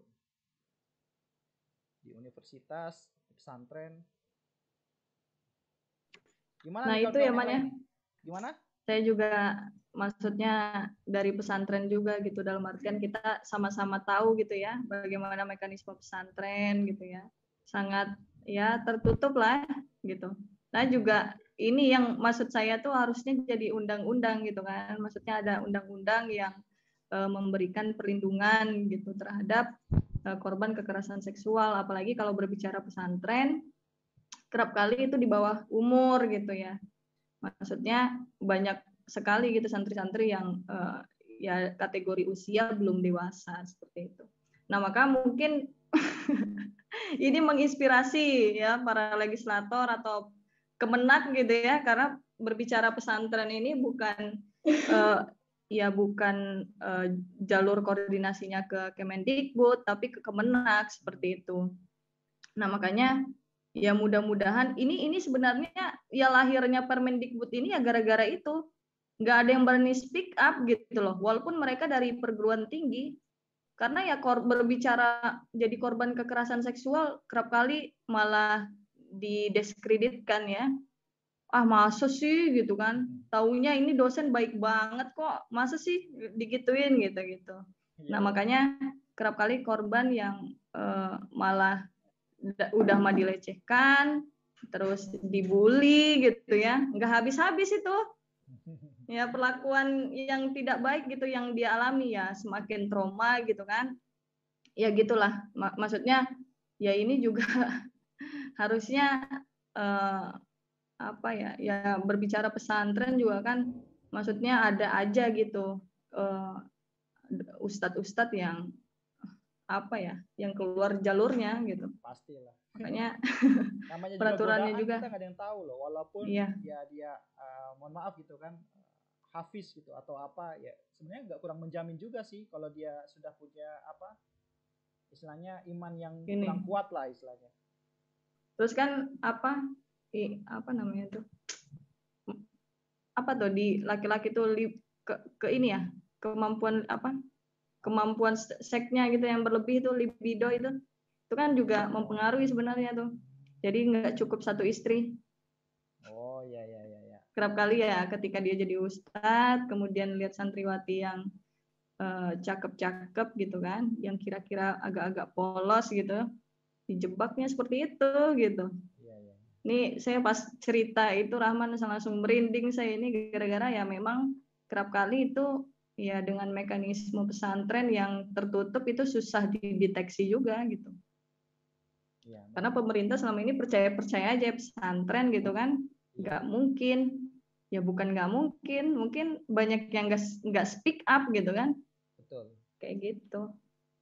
Itu pun juga sebenarnya baru diangkat ya karena baru berani mulai speak up. Ternyata ya korbannya banyak juga. Ya sama halnya kayak yang ini, yang awal mulanya yang Universitas Riau ya kalau nggak salah ya. Karena ya udah mulai banyak, ya baru ada yang berani speak up, baru di up itu. Nah ini jadi permasalahan. Ya makanya sejauh ini tuh masih belum ada berita ya mengenai apa kasus-kasus yang terjadi di pesantren, karena memang sangat tertutup sekali gitu, kayak negara sendiri gitu. Apalagi kan itu baru kekerasan seksual. Kalau di laki-laki biasanya apa ya mirip ya, cenderung ke penganiayaan. Nah biasanya kan namanya senioritas kan ada gitu kan ya. Siapa yang paling kuat ya, siapa ya yang paling kuat ya dia yang jago gitu. Nah ya istilahnya gitu, tapi ya orang-orang juga nggak ada yang tahu gitu kan kalau itu sering kali terjadi.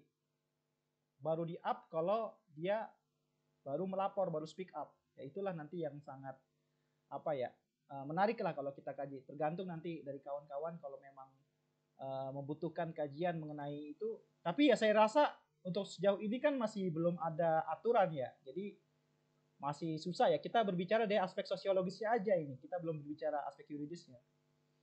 Nah, gitu. Nah, untuk yang tema ini nih, kita balik lagi nih ke penerapan Permendikbud Ristek nomor 30 tahun 2021 nih. Kira-kira dari kawan-kawan yang lain ada ini enggak statement atau yang ada yang ingin disampaikan nih? Sebelum kita akhiri nih. Ini kebetulan di rumah saya ini hujan, takutnya tiba-tiba mati ini jaringan.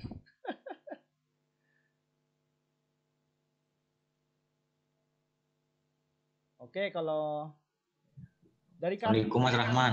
Oke, wah luar biasa nih Bang Fatur. Assalamualaikum. Alhamdulillah, gimana kabarnya Pak Betul. Ketua Rahman? Aduh. Pak Faiko gimana kabar? Sehat toh? Sehat-sehat. Pak Tur gimana kabar? Alhamdulillah sehat. Cuma saya ini nggak mau bertanya, cuman apa ya, kasih usulan aja Mas Rahman. Kayaknya perlu pembahasan lagi atau jilid-jilid kedua. Jangan terlalu lama nanti jilid, jangan nunggu 3 bulan.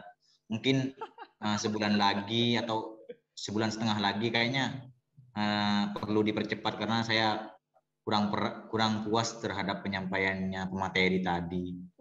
Nah, jadi saya juga belum memahami betul terhadap undang-undang Kemendikbud ini.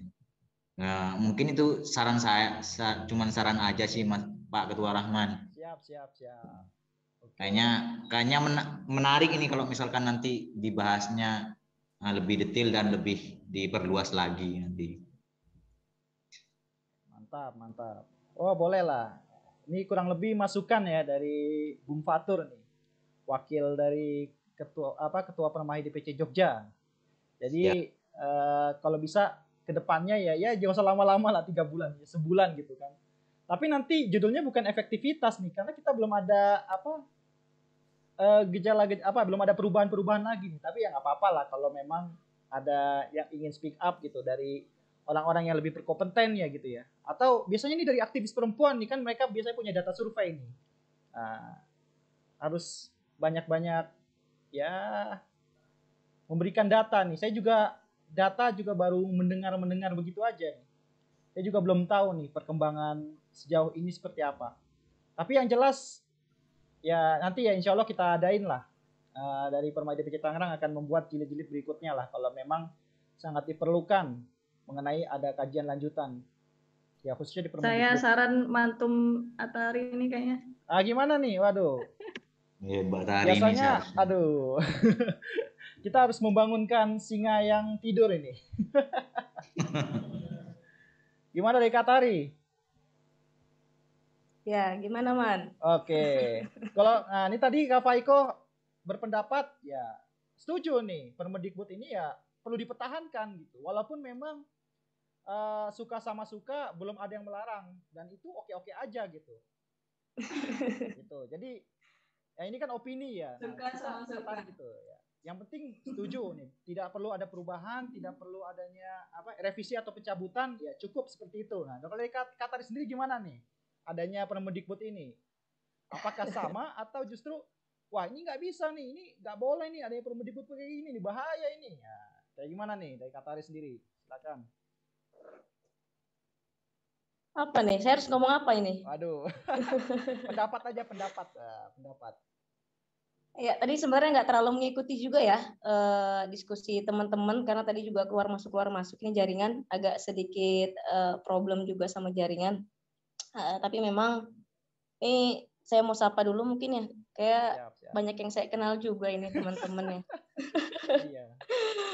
Ada dari teman-teman Permai Makassar juga tadi ya, kalau nggak salah tadi saya dengar ada Mas Fauji, ada Mas Fatur juga ya dari Jogja.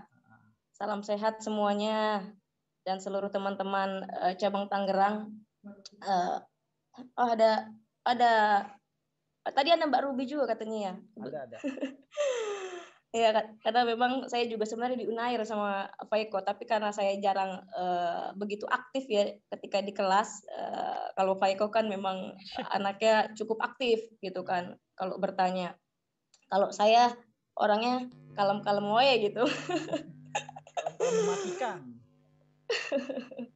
Ya, saya sih mengapresiasi banget ya teman-teman melakukan kajian ini karena ini suatu isu yang menarik juga. Walaupun memang saya secara pribadi nggak begitu mengikuti perkembangannya, tapi pada prinsipnya saya apresiasi banget dengan keberanian pemerintah khususnya Kemendikbud telah mampu untuk mengeluarkan sebuah aturan yang bisa untuk menjamin perempuan-perempuan yang khususnya di kalangan perguruan tinggi gitu kan, karena memang dari beberapa kasus yang terjadi kerap kali ini yang menjadi korban ini kan perempuan dan yang dirugikan ini kan perempuan gitu.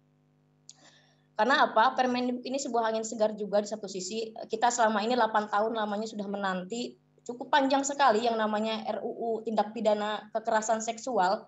Bayangkan 8 tahun sampai sekarang ini masih terus digodok oleh DPR RI, nggak tahu apa yang terjadi dan nggak tahu nomenklatur apa yang harus mereka terus bahas gitu dalam substansi aturan tersebut, yang pada akhirnya RUU tindak pidana kekerasan seksual sampai saat ini belum juga disahkan. Tapi pada akhirnya Permendikbud ini seperti memang membawa angin segar bagi semua teman-teman perempuan khususnya di perguruan tinggi ya. Nah, saya mengapresiasi banget dari Kemendikbud telah berani mengeluarkan Permendikbud 30 2001 ini, tapi memang keberanian dan sebuah niat baik dari Permendikbud ini telah diciderai oleh sebuah nomenklatur, ada sebuah frase yang mana dalam pasal 5 kita lihat ada sebuah frase dengan persetujuan korban.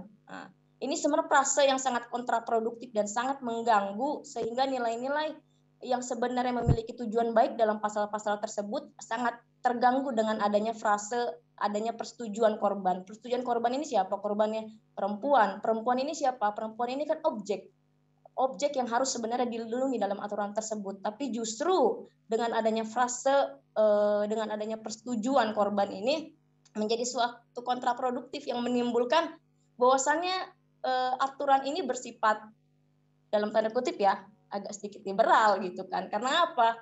Ya karena orang melihat frase demikian tentu akan cenderung berpikir ini menghalalkan seks bebas gitu di perguruan tinggi negeri, yang seharusnya aturan ini memang mengatur atau mencoba untuk melindungi kaum perempuan dari kekerasan seksual itu sendiri.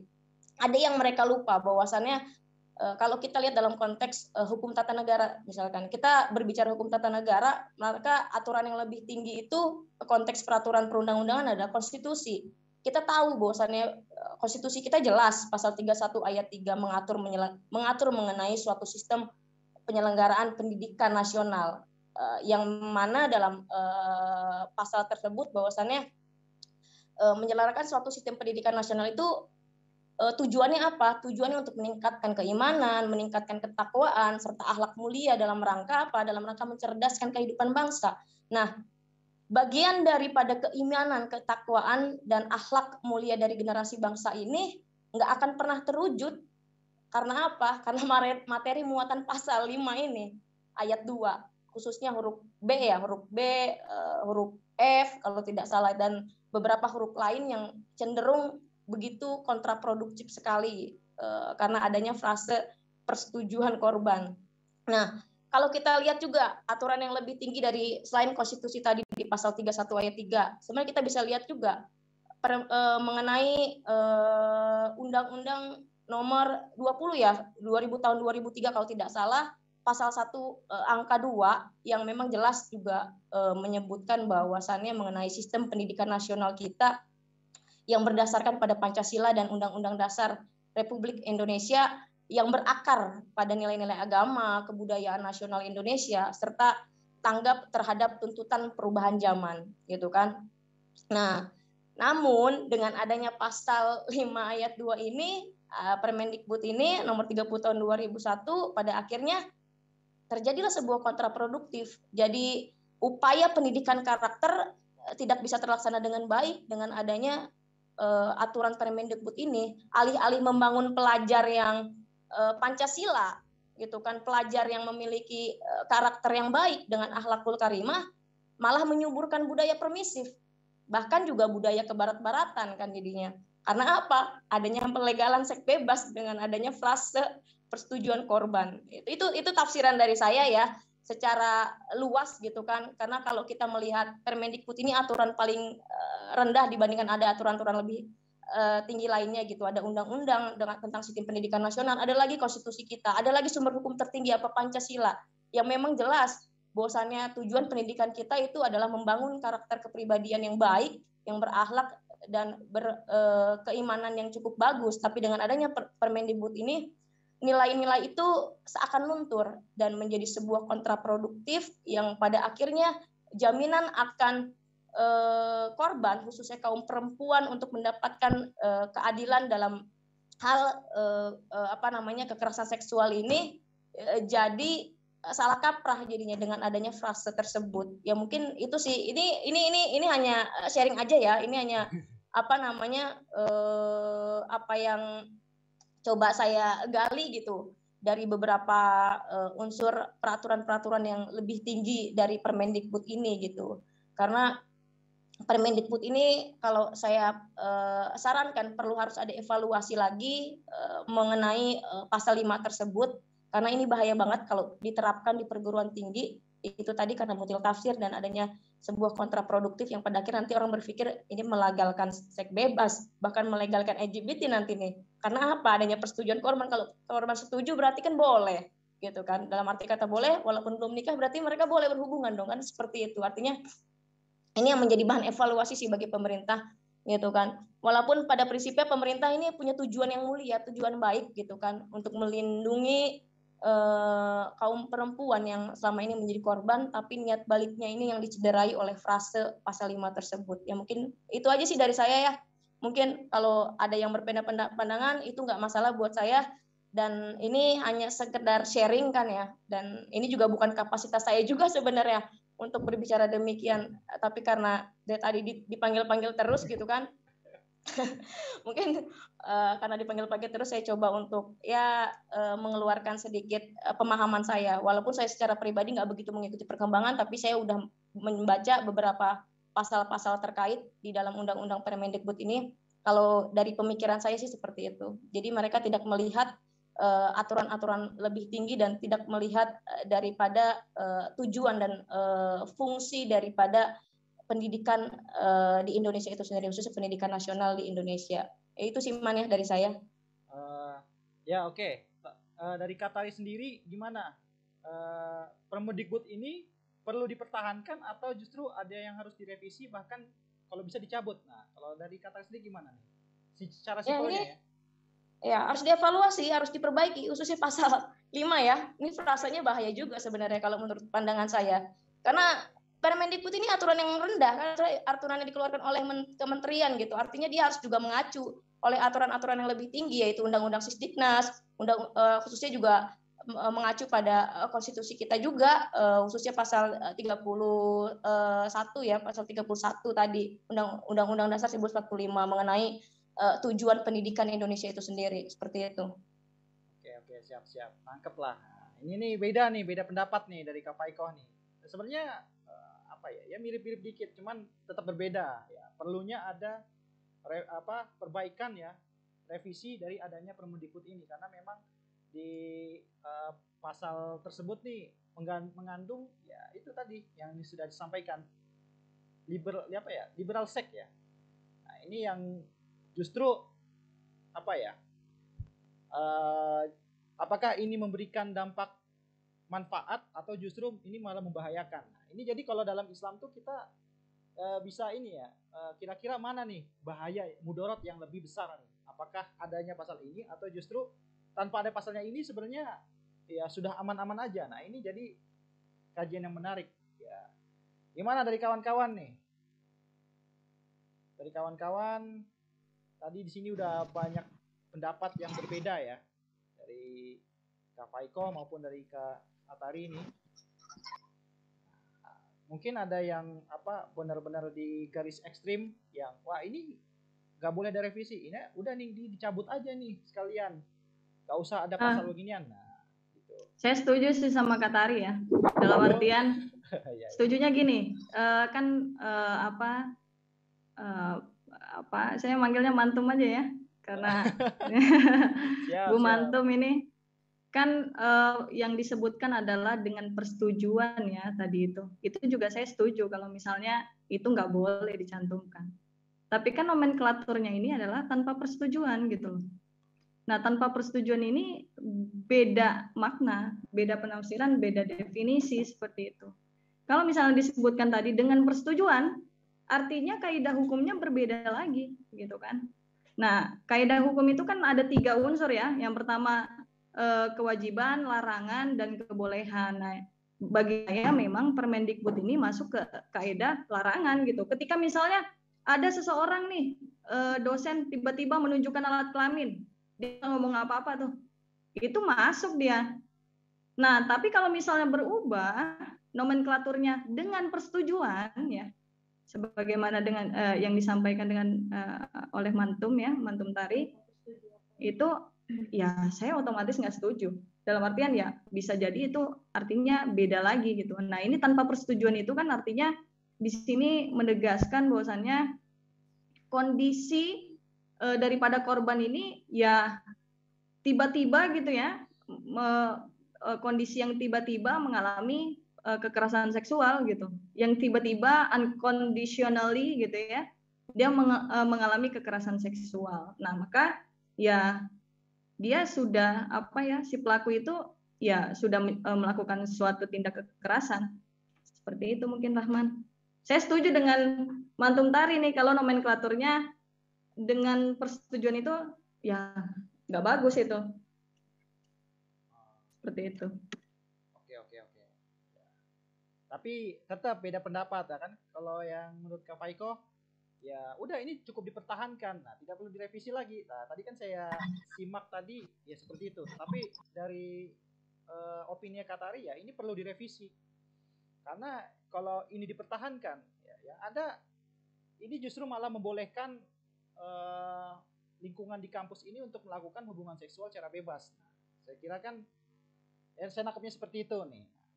Barangkali kawan-kawan di sini ada yang berbeda opini ya, atau semuanya jangan-jangan oke-oke aja ini.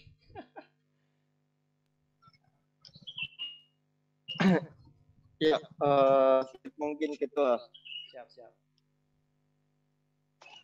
Ya, tadi menarik dari Mantum Atari. Nah, itu juga memang menjadi perdebatan ya. Baru ingat sempat lihat sedikit di media sosial terkait tanpa persetujuan itu. Nah, bagaimana kemudian mungkin saudari pemateri melihatnya tanpa persetujuan ini seperti apa tafsirannya tanpa persetujuan? Apakah ada kekerasan seksual yang dilakukan dengan persetujuan? Nah, mungkin kita bisa diskusikan terkait ini. Dan ya itu tadi, kalau menurut hemat saya ya memang payung hukum itu penting, tetapi bagaimana kemudian peraturan yang dibuat itu bisa lebih lebih kuat lagi sesuai dengan hierarki perundang-undangan yang disebutkan tadi oleh Mantum Atari. Nah, itu saja mungkin yang saya ini mau tanyakan, bagaimana kemudian menurut pemateri Saudari Faiko terkait tanpa persetujuan, apakah memang dalam dunia pendidikan khususnya kan Permendikbud ini ada kekerasan seksual yang dilakukan dengan persetujuan? Itu menarik sebenarnya. Ya, saya kembalikan kepada Ketua Rahman. Oke, siap. Nah, ini jadi ada ini lagi nih, isu yang lain nih. Bagaimana harusnya kan begini ya. Kalau ini dilakukan tanpa persetujuan, itu bagaimana? Kalau dia setuju, dia bagaimana?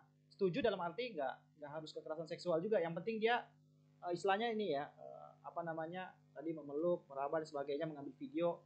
Nah, di sisi lain, kekerasan seksual yang tadi disampaikan sama Bang Fauzi, melakukan kekerasan tapi dia setuju. Nah, itu bagaimana jadinya tuh? Apakah ini justru jadi tolak ukur kekerasan ini seperti apa? Apakah yang penting dia merasa nggak setuju, merasa dia nggak sepakat, itu disebut kekerasan, ataupun kalau dia setuju, ya itu nggak dianggap kekerasan. Nah, jadi tolak ukur kekerasan ini nih yang justru masih menimbulkan banyak tafsiran. Kira-kira bagaimana nih Kak Faiko? Ya, menarik ya. Tapi saya juga nggak mau berandai-andai gitu. Dalam artian kita lihat saja contoh konkret gitu ya. Nggak mau berandai-andai misalnya seperti apa gitu. Nah, yang pertama memang tanpa persetujuan ini, siapa sih yang mau jadi korban kekerasan seksual? Siapa sih yang setuju gitu kan? Siapa coba yang setuju? Saya rasa semua perempuan nggak akan setuju ketika dia mengalami kondisi di mana dia mendapatkan perilaku kekerasan seksual gitu loh. Nah, maka tadi sudah saya sampaikan juga, tanpa persetujuan ini menjadi nomenklatur yang sangat penting. Karena ini menegaskan bahwasannya memang kondisi daripada si korban ini ya dia tidak setuju. Maka tadi kalau berbicara unsur-unsur tanpa persetujuan ini, saya mungkin mengambil 2 unsur gitu. Yang pertama, dia korban yang dirugikan, ya. Dirugikan itu bisa mungkin nggak harus terjadi pembuktian visum dan sebagainya. Dirugikan itu ya dia merasa dilecehkan seperti itu. Yang kedua, yaitu kondisi yang tiba-tiba gitu loh. Tanpa persetujuan itu kayak yang saya contohkan tadi, kalau dosen tiba-tiba buka celana menunjukkan alat kelamin, ya seperti nomenklatur sebelumnya itu pasal 5 ayat 2 itu, ya dia mengalami pelecehan seksual, artinya kekerasan seksual gitu. Tapi kalau berbicara contoh, ya sebenarnya Mas Fauzi ini juga sudah mencontohkan gitu, ada kondisi-kondisi tertentu yang itu nggak masuk tanpa persetujuan loh gitu.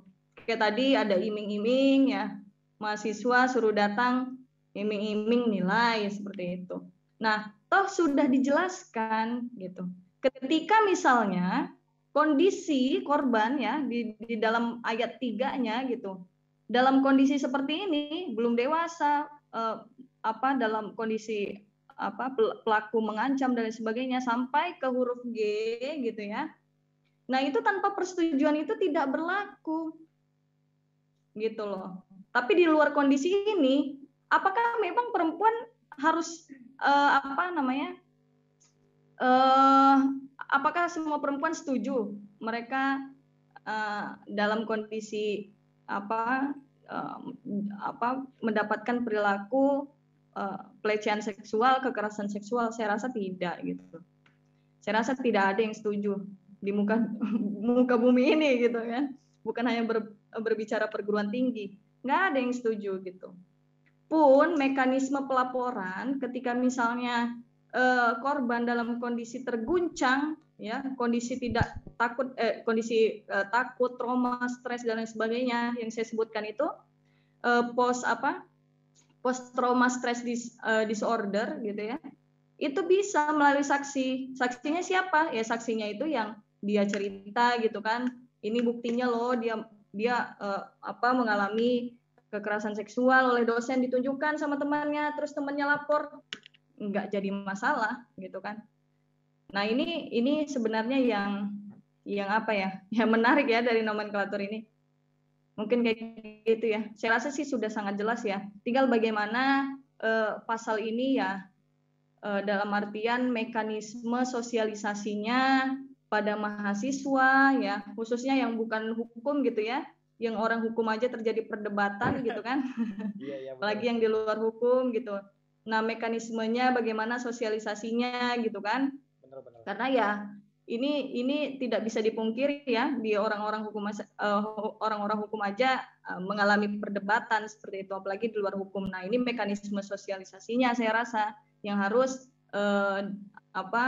efektif gitu ya, yang harus maksimal ya, bagaimana mensosialisasikan kepada para mahasiswa, para dosen, tenaga pendidik ya gitu ya, masyarakat umum, sivitas akademis, bahkan masyarakat umum yang tukang sapu, OB dan sebagainya juga harus memahami ini gitu, karena mereka juga masuk ya sebagai subjek yang diatur dalam peraturan menteri ini.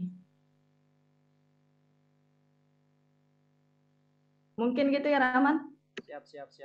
Ketua Fauzi. Nah, kira-kira bagaimana nih dari Bang Fauzi sendiri nih? Mendengar tanggapan dari Kak Faiko nih.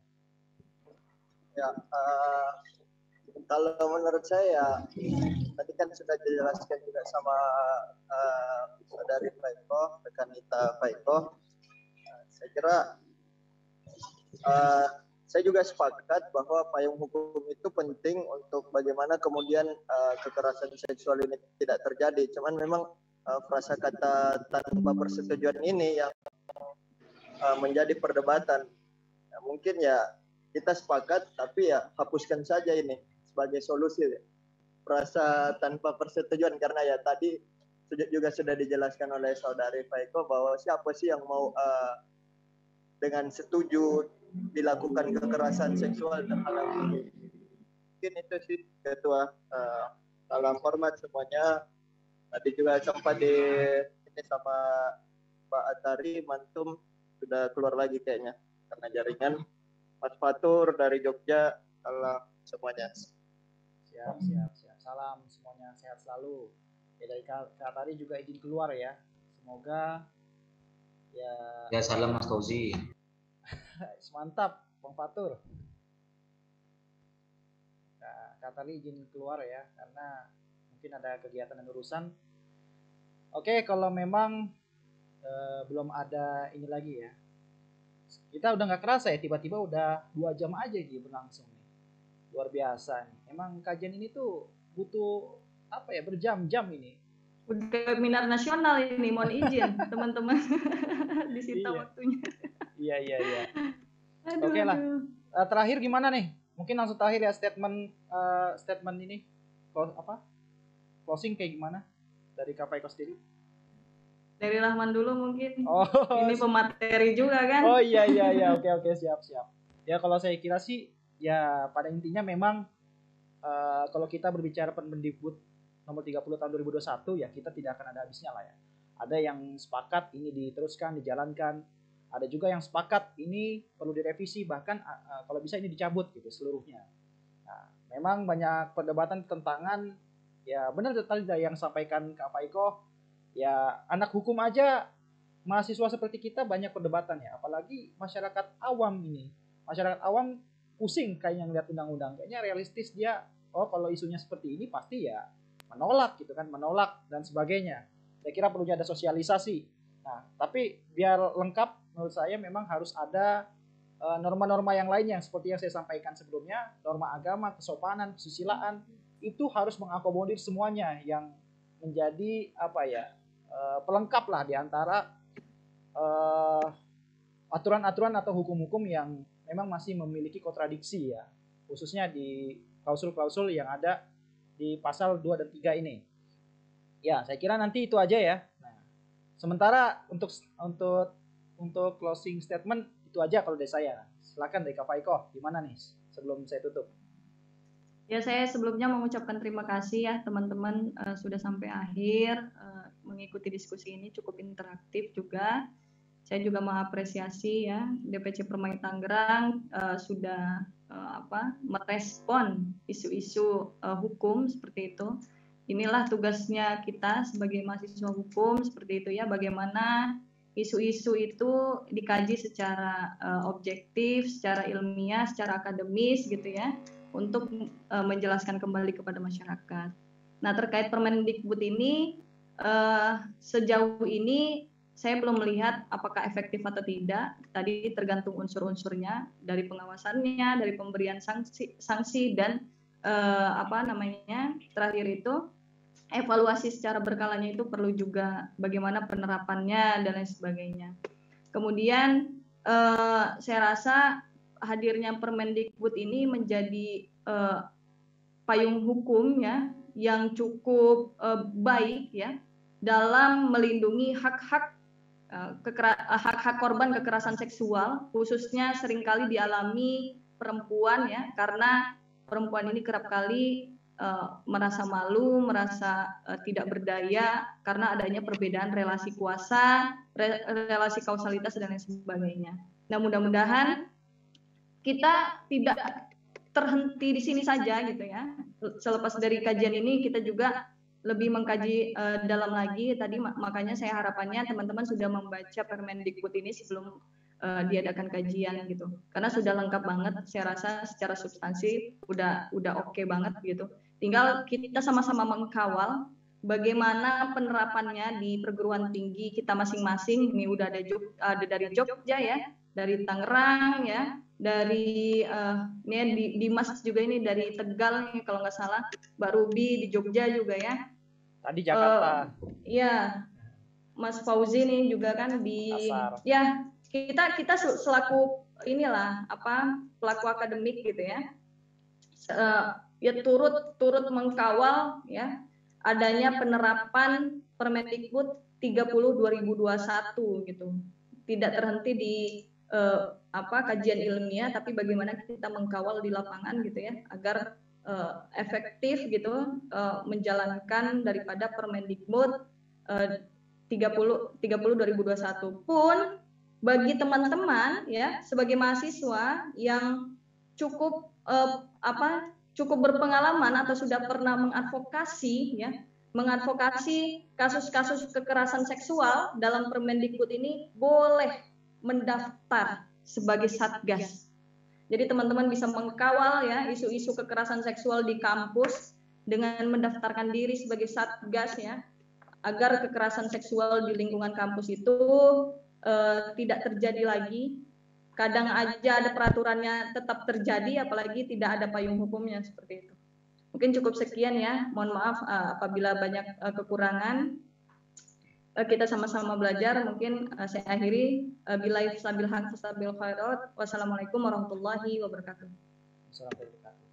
Sebelumnya coba ya kita foto dulu kawan-kawan yang hadir pada siang hari ini.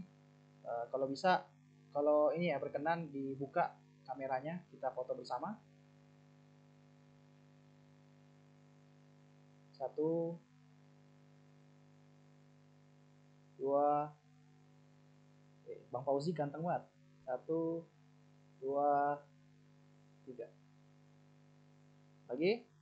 1, 2. Ayo nih, belum pada siap. Ayo. 1, 2, 3. Oke, siap. Ya, terima kasih banyak Kak Faiko atas waktunya untuk mengisi, memantik kajian interaktif pada siang hari ini. Semoga kajian pada siang hari ini bisa bermanfaat ya, bisa memiliki bisa memberikan wawasan ya bagi kawan-kawan yang hadir pada siang hari ini, dan bisa memberikan istilahnya yang harus kita lakukan nanti kalau misalnya siapa sih yang mau terjadi ya masalah kekerasan seksual dan sebagainya. Mudah-mudahan ini tidak terjadi ya, tapi kalau ini sudah istilahnya sudah terlanjur basah ya, kita harus siap gitu menangani dan siap paham mengenai kronologi yang terjadi. Itu saja. Terima kasih banyak ya kawan-kawan yang hadir pada siang hari ini. Semoga sehat selalu. Oke, langsung aja ya. Dan saya sebagai moderator dan juga sebagai pemantik pamit undur diri. Wassalamualaikum warahmatullahi wabarakatuh. Waalaikumsalam warahmatullahi wabarakatuh. Terima kasih kawan-kawan. Terima kasih semua, izin pamit.